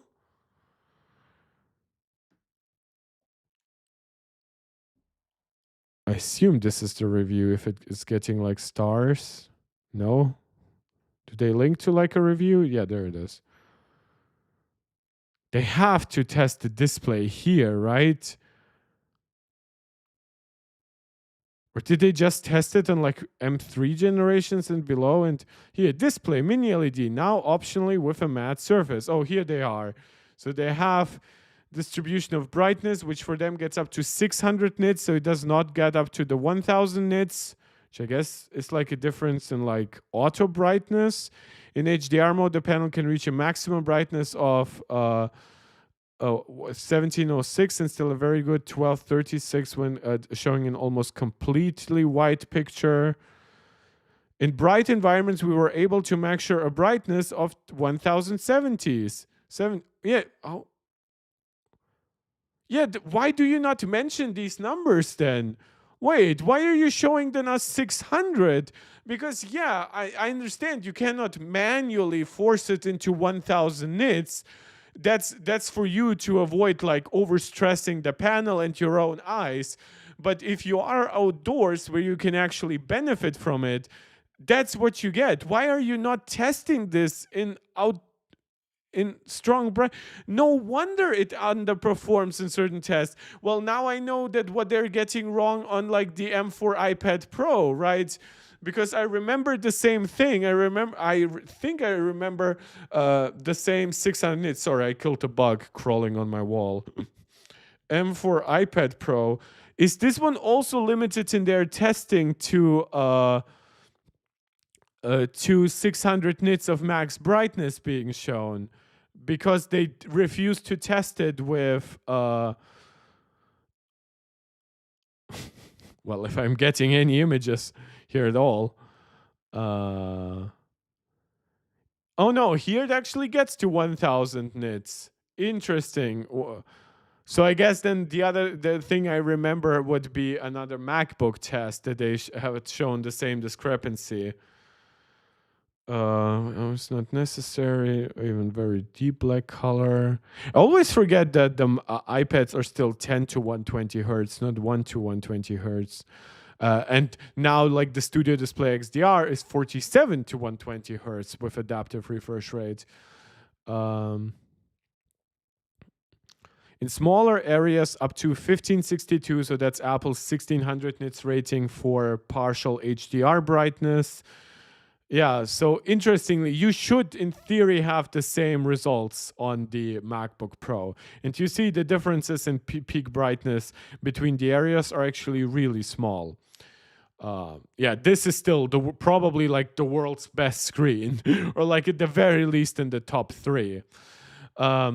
Yeah, but that's about it for the MacBook Pro numbers. Before I finish off, I would like to go into a not very scientific test. Maybe we can quickly find, we can also see there is no new Geekervan video. Yeah, also none here. So go to my downloads. And for the end, we can look at what Marquez has to say about the new Studio Display XDR. And we can also speed that up because he honestly does not have that much to say. This might be one of my more critical reactions for today, because honestly, I think that he does a pretty lazy job, but we'll have to see. Maybe we're all pros. Maybe that's what this means. Yo, what's up? MKBHD here, and this is Apple's new Studio Display XDR. Probably can't tell just by looking at it on camera, but this is the new one. I've been testing it, staring at it for a few days now. This is not the most important product that's come out in the past couple of weeks, let's be real, but I've been watching Apple and covering them for a while, and the decisions that they make and the decisions that they don't make. And I think the existence of this monitor as it sits actually tells us a lot more about what Apple's doing right now. See, this past week was actually a tale of 2 brand new displays from Apple. They dropped a barely updated regular Studio display, which is the same design, same stand, same chassis, same 11-year-old panel, 27-inch 5K IPS LCD panel, but now with the new processor inside and new Thunderbolt 5 ports on the back, and it's for the same. Yeah, so the design is the same. Unfortunately, that also now means the design is the same between the Studio Display and the Studio Display XDR, which gives the Studio Display XDR, of course, significantly thicker and less sexy bezels than the Pro Display XDR. But it's probably worth dealing with for a fantastic panel. I'm trying to see if whoever has done other tests has done a really good job of giving us really concrete numbers. Like right now I'm looking at like Tom's guide. Nits brightness, Pro Display XDR, sRGB. I assume that's the color space. Huh. Delta E is super low. It's like 0.2 rather than 2. I'm not sure if I believe their numbers. And their brightness ratings are a little bit on the lower side than what I would expect. Interesting. Because Apple does promise that this goes like even beyond the P3 color space, but in their test it didn't even have full P3 color space. So I'm not sure if they're getting anything wrong or this is actually a really underwhelming panel. But let's see what the world's biggest tech reviewer has to say. Same $1,600 price. It's a weird, good looking, but weird monitor. And then this is brand new. This is the Studio Display XDR, and so it's an upgraded, higher performing version of that. So it's still a 27-inch 5K monitor with the same great stand, but the panel, oh, the panel. This time, it's finally a mini LED display with 2,000 nits of peak HDR brightness and 120 hertz max refresh rate with adaptive sync support. And this display replaces the Pro Display XDR. So the Studio Display replaces the Pro Display. Studio replaces Pro. Yeah, so this is basically the main point he makes in the video, beyond obviously the review of the actual monitor. He basically suggests that the Pro branding, like the standalone Pro branding, not like as a suffix on like the MacBook Pro, but like as a prefix on like the Pro display. And I guess, well, the Mac Pro uses it as a suffix rather than a prefix, but whatever, right? It's the main differentiator in branding, right? It's not the Mac Mini, it's the Mac Pro. It's not the Mac Studio, it's the Mac Pro. So he suggests that the Pro branding is going away. Honestly, I'm not sure. We'll have to see. I can see the Mac Pro being discontinued. I could see the Pro Display XDR coming back from the dead with like a tandem OLED $8,000 panel that's completely standalone in its class, better than any reference monitor, but cheaper than they as well, and way more expensive than any consumer monitor. And then it could be again 32 inches, 6K. Yeah, but so this is his main speculation, basically. Write that down. Write that down. So it turns out there's not really that much else to say about the panel itself. It is an awesome display, and at a technical level, it's actually better in every single way than the Pro Display XDR. It gets much brighter. It'll do 1,000 nits full screen in regular SDR mode. The Pro Display can only do 500, and it'll do up to 2,000 nits peak brightness in HDR. I thought the versus Pro Display XDR could do 600 of SDR brightness. Pro Display XDR specs. Let's have a look. Let's have a gander. It has 1,000 nits of sustained brightness.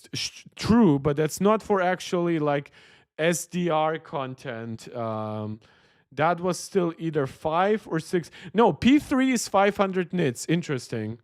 1,500. Well, no, that's for reference mode.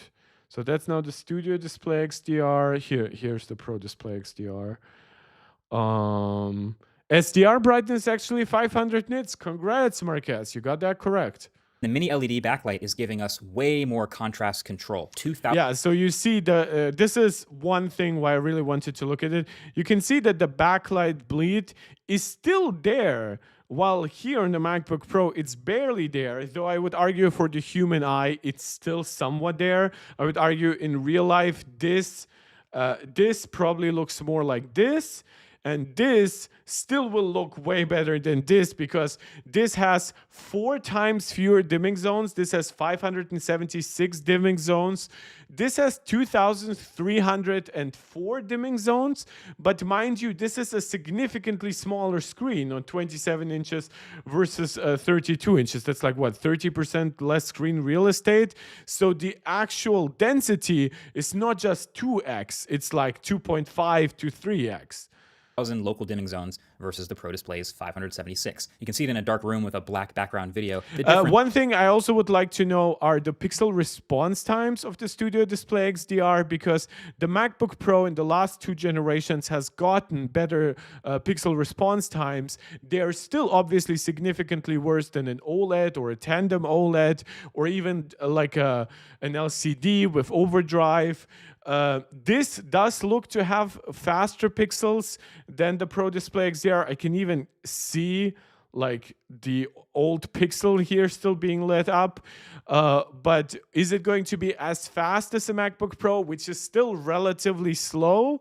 That's the other question. Is it going to be any faster than the MacBook Pro? My immediate suspicion would be then no. This is insane. There's way less blooming, higher contrast ratios. It's actually not even really close. And then it also gains the extra Thunderbolt 5 port on the back, which is sneakily extremely useful. And it also adds a webcam and speakers that the Pro Display didn't have. And it's cheaper, which isn't saying much because you remember the Pro Display was $5,000, and then the stand was an extra $1,000, and then the nano texture was another $1,000. But this better display starts at $32.99 and includes that stand. And it's not the exact same stance. It doesn't allow you to turn it 180 degrees. $100 more. Side note, the nano texture thing they've been doing for some years now. I think it's just progressively getting better and better. Yeah, this is one thing that actually is one of the standouts here, right? When I look at this here, it only later appeared to me that this is like in a studio lit room, right? Studio quality lit room. And you can see everything clearly. And does it look fully glossy? No. but it looks way glossier than previous nano textures. Like when I remember the first nano texture like Pro Display XDR that Marquez tested, it looked really washed out in comparison to the glossy variant, to the point where I would never consider getting the nano texture Pro Display XDR versus the glossy version. Imagine paying $1,000 more for just a simply worse experience. Like, sure, if you're using it outdoors for like on-set movie grading or whatever, but you aren't. Getting better and better. It started on the Pro Display XDR. Yeah, you can see this even has a bit of like a yellowish color shift. It has way worse off-axis colors, and it makes the blacks look noticeably gray. So it got better even like a few years later. It's not all happened at once right now, but it is still a noticeable change over the years. A decade ago. And it was effective. I mean, that's not a decade ago. That's 7 years ago. But extremely difficult to clean. Like, I can't touch my Pro Display XDR without fear of leaving permanent marks on it. It's kind of insane. That also birthed the... I assume that means that they were much more aggressive in the past with the actual, like, nano texture, because this is not an anti-reflective coating. This is actually like a microscopic irregularities that are edged into the screen, which are designed to reflect the light not uniformly back at you, but to disperse it throughout the environment, right? So basically they make the screen worse to make it better. Obviously does not impact the actual pixels underneath, and the layer is so small that the light shining through should not get any irregularity. It's not like it's a bad optical lens on like your camera or your glasses. Polishing cloth and its constantly updated compatibility list. But then they started bringing nanotexture to other displays. The MacBook Pro, for example, got nanotexture, and that's a little better. You could use different cloths on it and effectively clean it pretty well.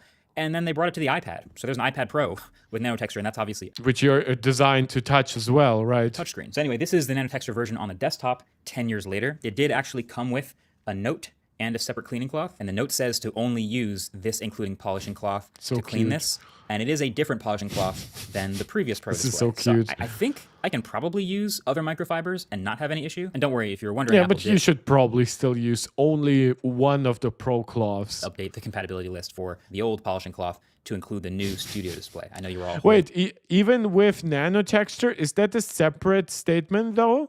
Because I wouldn't be so sure about that. Your breath for that one. But last time I reviewed the studio display, I remember specifically pairing it again with my MacBook Pro and saying that even though this monitor is made for the Mac, it doesn't actually feel like it makes a great pair with the MacBook Pro because they don't match that well. The MacBook Pro is this nice high... And it wasn't just the studio display. Mind you, the Pro Display XDR has so few dimming zones that it looks like really ancient in comparison to the 2021 MacBook Pro, like mine, that has over 2,000 dimming zones on a 14-inch display. It actually has way better local brightness control than the new Studio Display XDR by having roughly the same amount of dimming zones on a much smaller display. Half the diagonal, which should make it like 4 times smaller or whatever in actual like screen real estate, or at least like 3 times.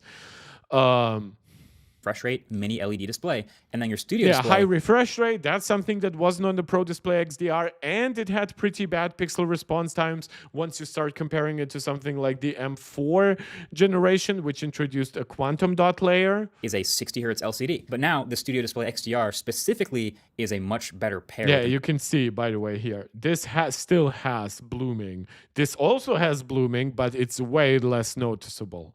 MacBook Pro now. Now there are, as always, lots of other options for monitors that you could get to pair with your Apple computer.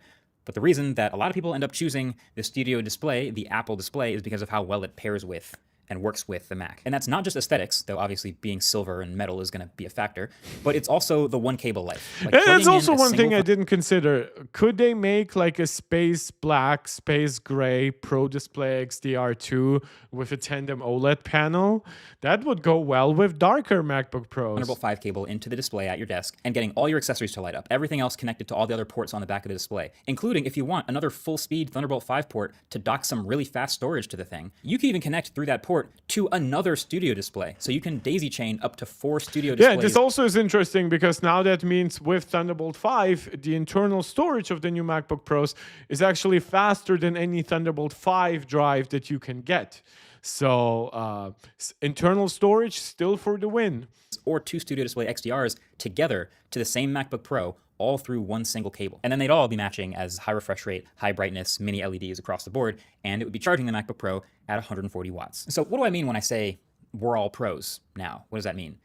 Well, I did earlier say that Studio replaced Pro. You wrote that down, right?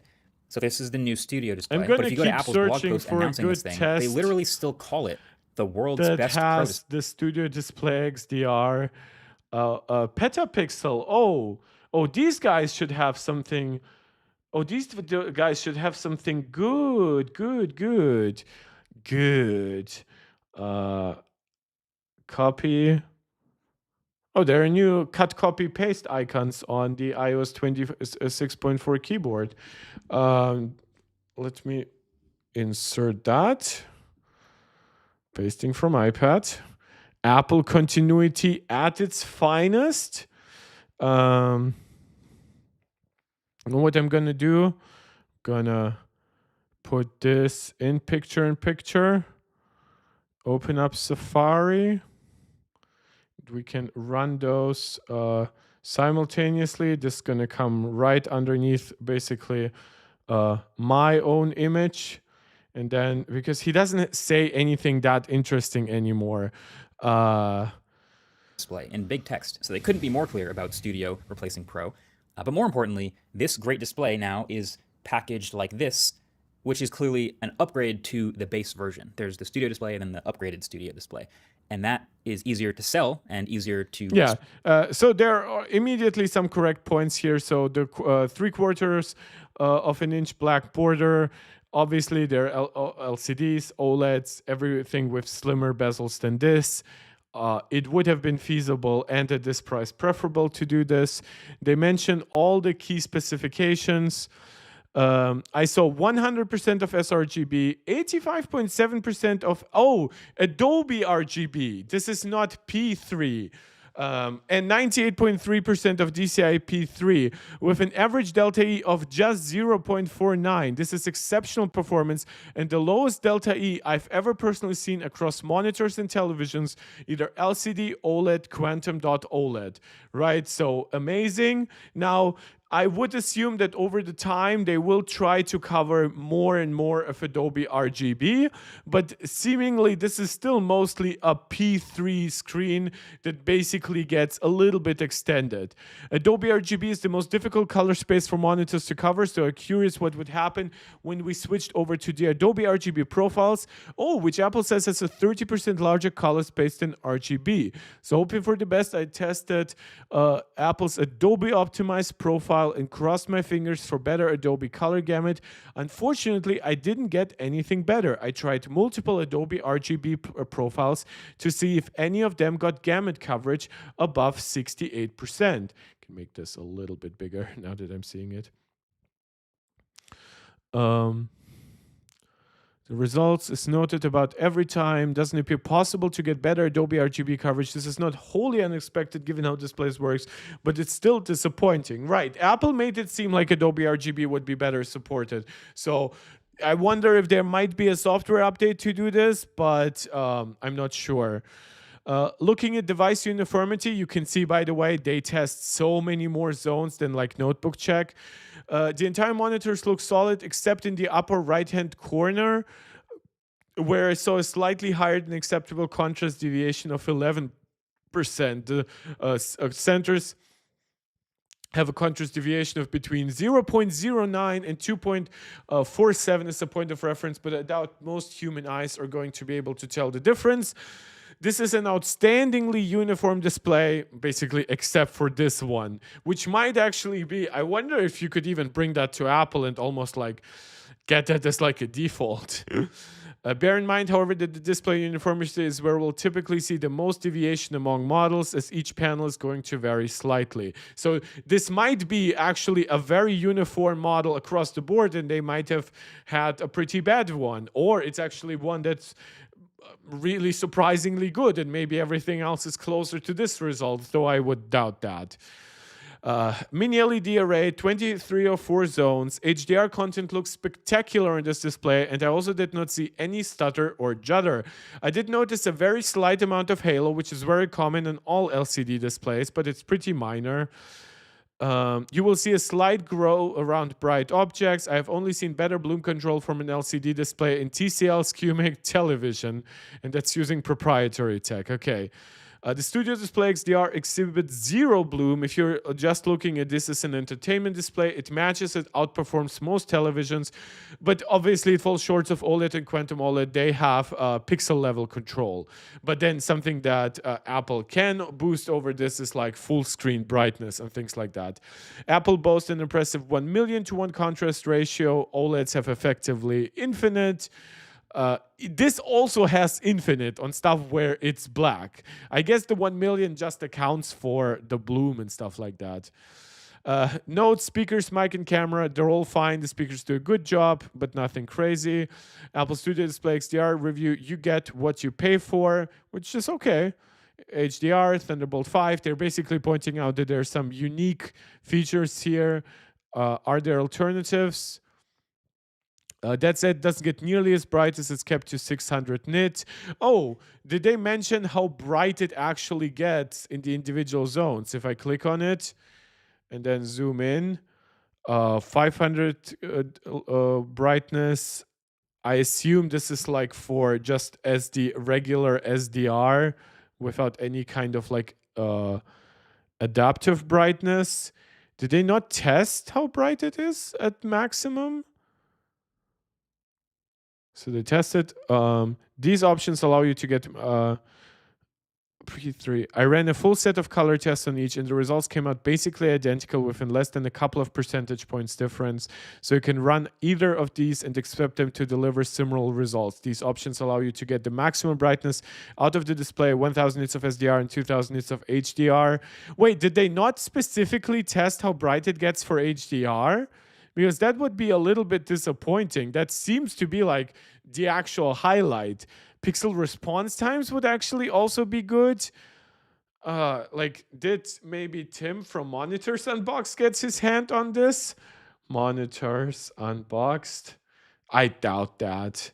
I mean, they did test like MacBooks a while ago on Hardware Unboxed, but no. That's a little bit disappointing. These guys do some great camera tests. I would have liked to see some super in-depth, super nerdy testing, pixel response times, brightness tests for HDR context and stuff like that. Explain. It's easier to understand. And you know how much Apple loves their price ladders. Anyway, my main theory is that I don't think Apple really is interested in targeting the real the professional market anymore.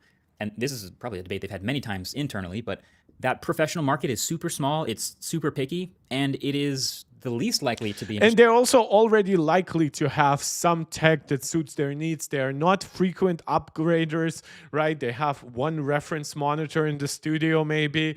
Sure, if it's a bigger studio, more of them. And they're fine with keeping it for 5 to 10 years. And the monitors that they test during it, they just have to be color accurate, have to have some HDR capabilities, at which point the Pro Display XDR now, yeah, sure, 32 inches and everything, it's cool, but what can be done there that couldn't just be done with two 27-inch Pro Display XDRs, right? In their ecosystem stuff. So they'll dabble XDRs. in really pro stuff once in a while. Mac Pro, sure, it exists. The Pro Display, obviously, but that's not really their bread and butter. Like they use the word pro, but most of the stuff that has the word pro Apple in it, is more a prosumer brand than a full pro brand. The iPhone Pro. Like even when you compare something like the 512 gigabyte Mac Studio, like in comparison to like the 96 gigabyte NVIDIA Quadro GPU, yes, it makes sense that, oh, shouldn't this be more appealing to pros? But then you think about, oh, but this specific GPU, it also gets like specific like enterprise validation for software support. And CUDA specifically is the most dominant language in AI development.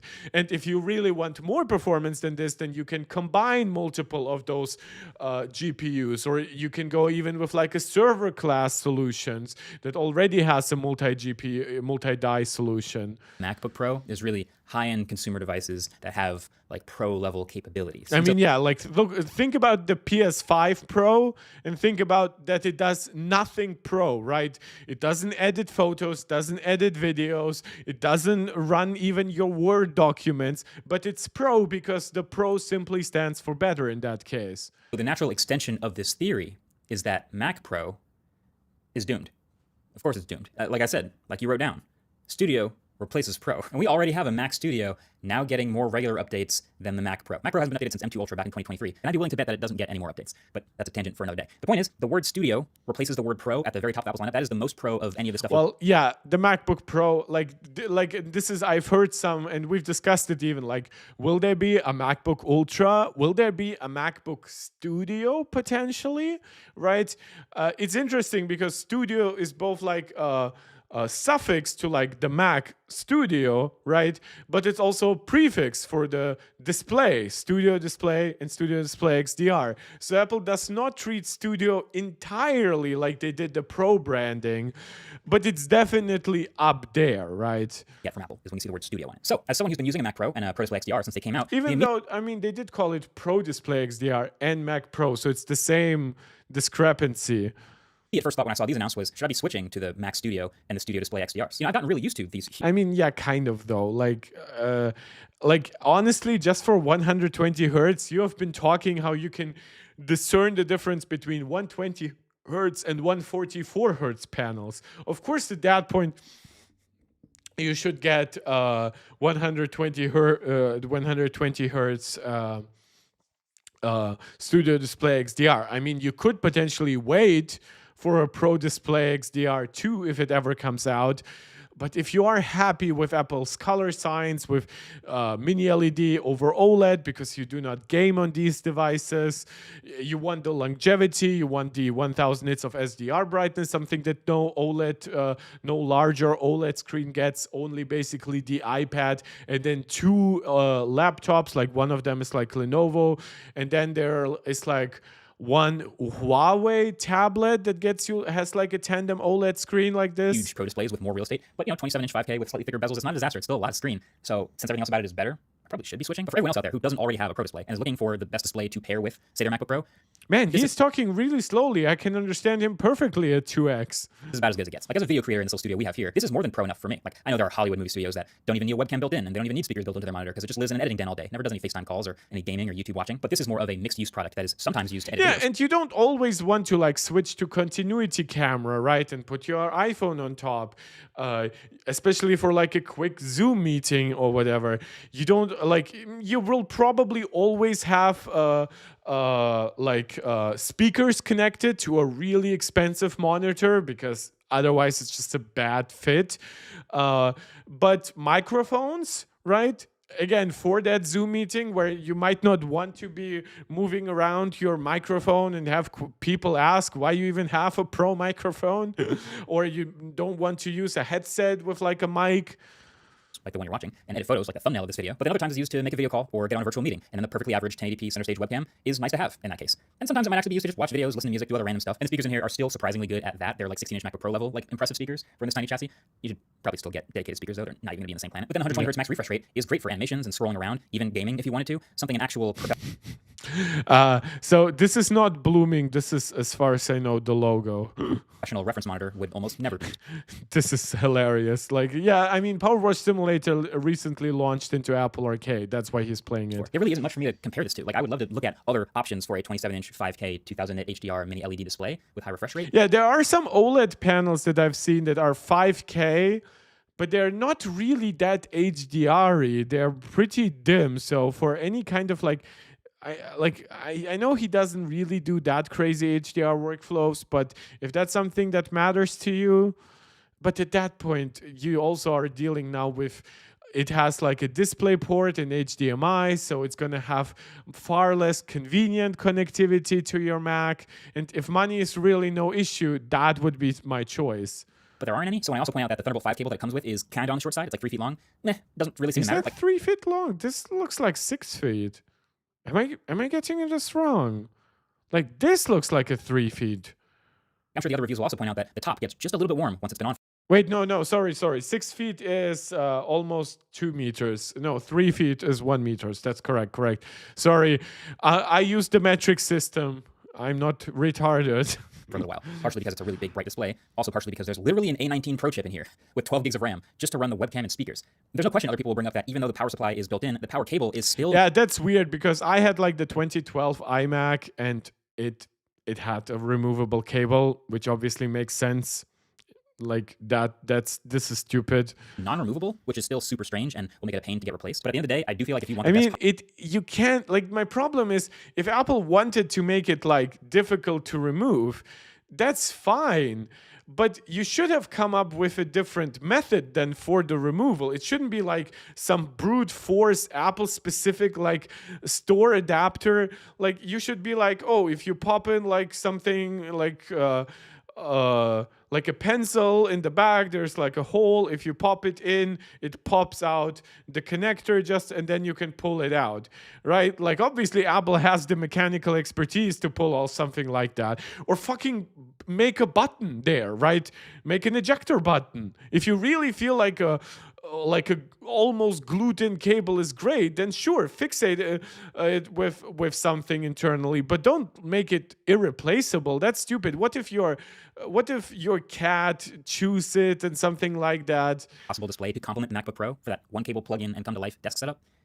It's this one. Now, Apple, if you could just update the Mac Studio with like a M4, M5 Ultra soon as well, that would be very nice. Yeah, but if you have an M4 Mac Studio or even an M3 Ultra, that's gonna still have Thunderbolt 5 and still work well with this. So while this isn't going to be the max performance, it's actually not limited in capabilities. Same if you use an M4 Pro and M4 Max MacBook Pro rather than an M5 version. Appreciated. But anyway, we got a lot more coming up in Techtember. I mean, March.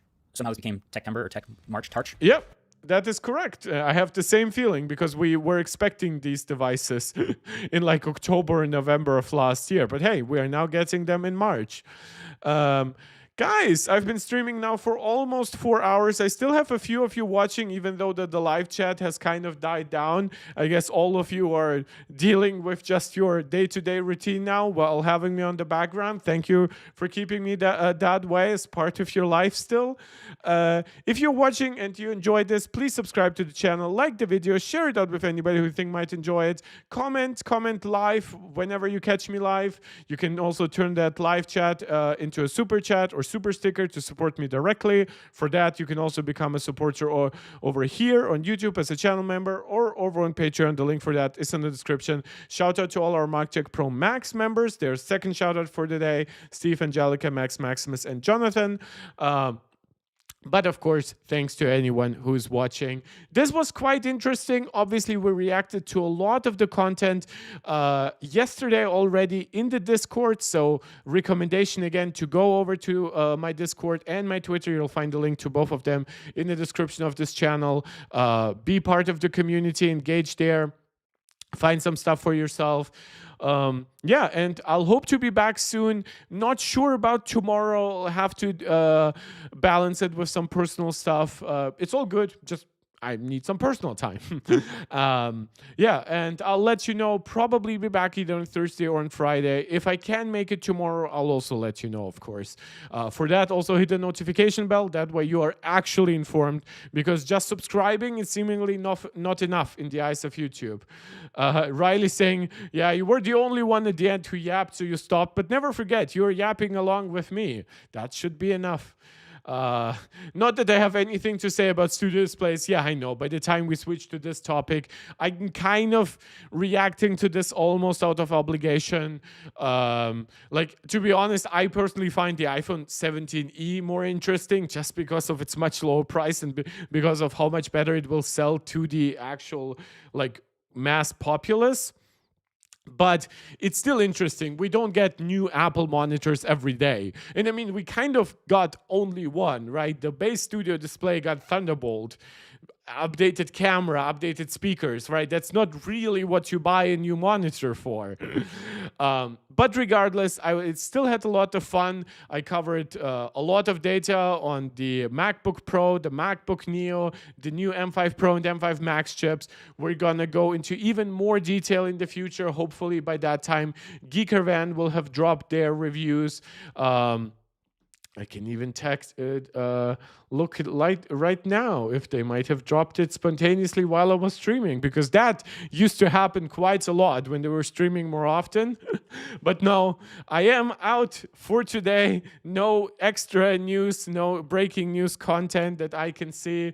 I can even go to 9to5 Mac and quickly check MacBook Neo reviews.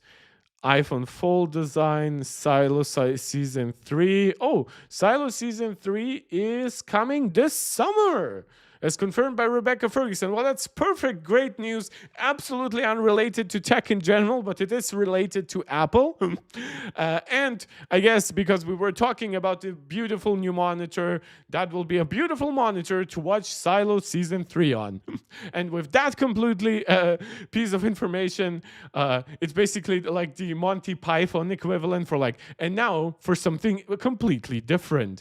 Now this is for Mark Tech tuning out.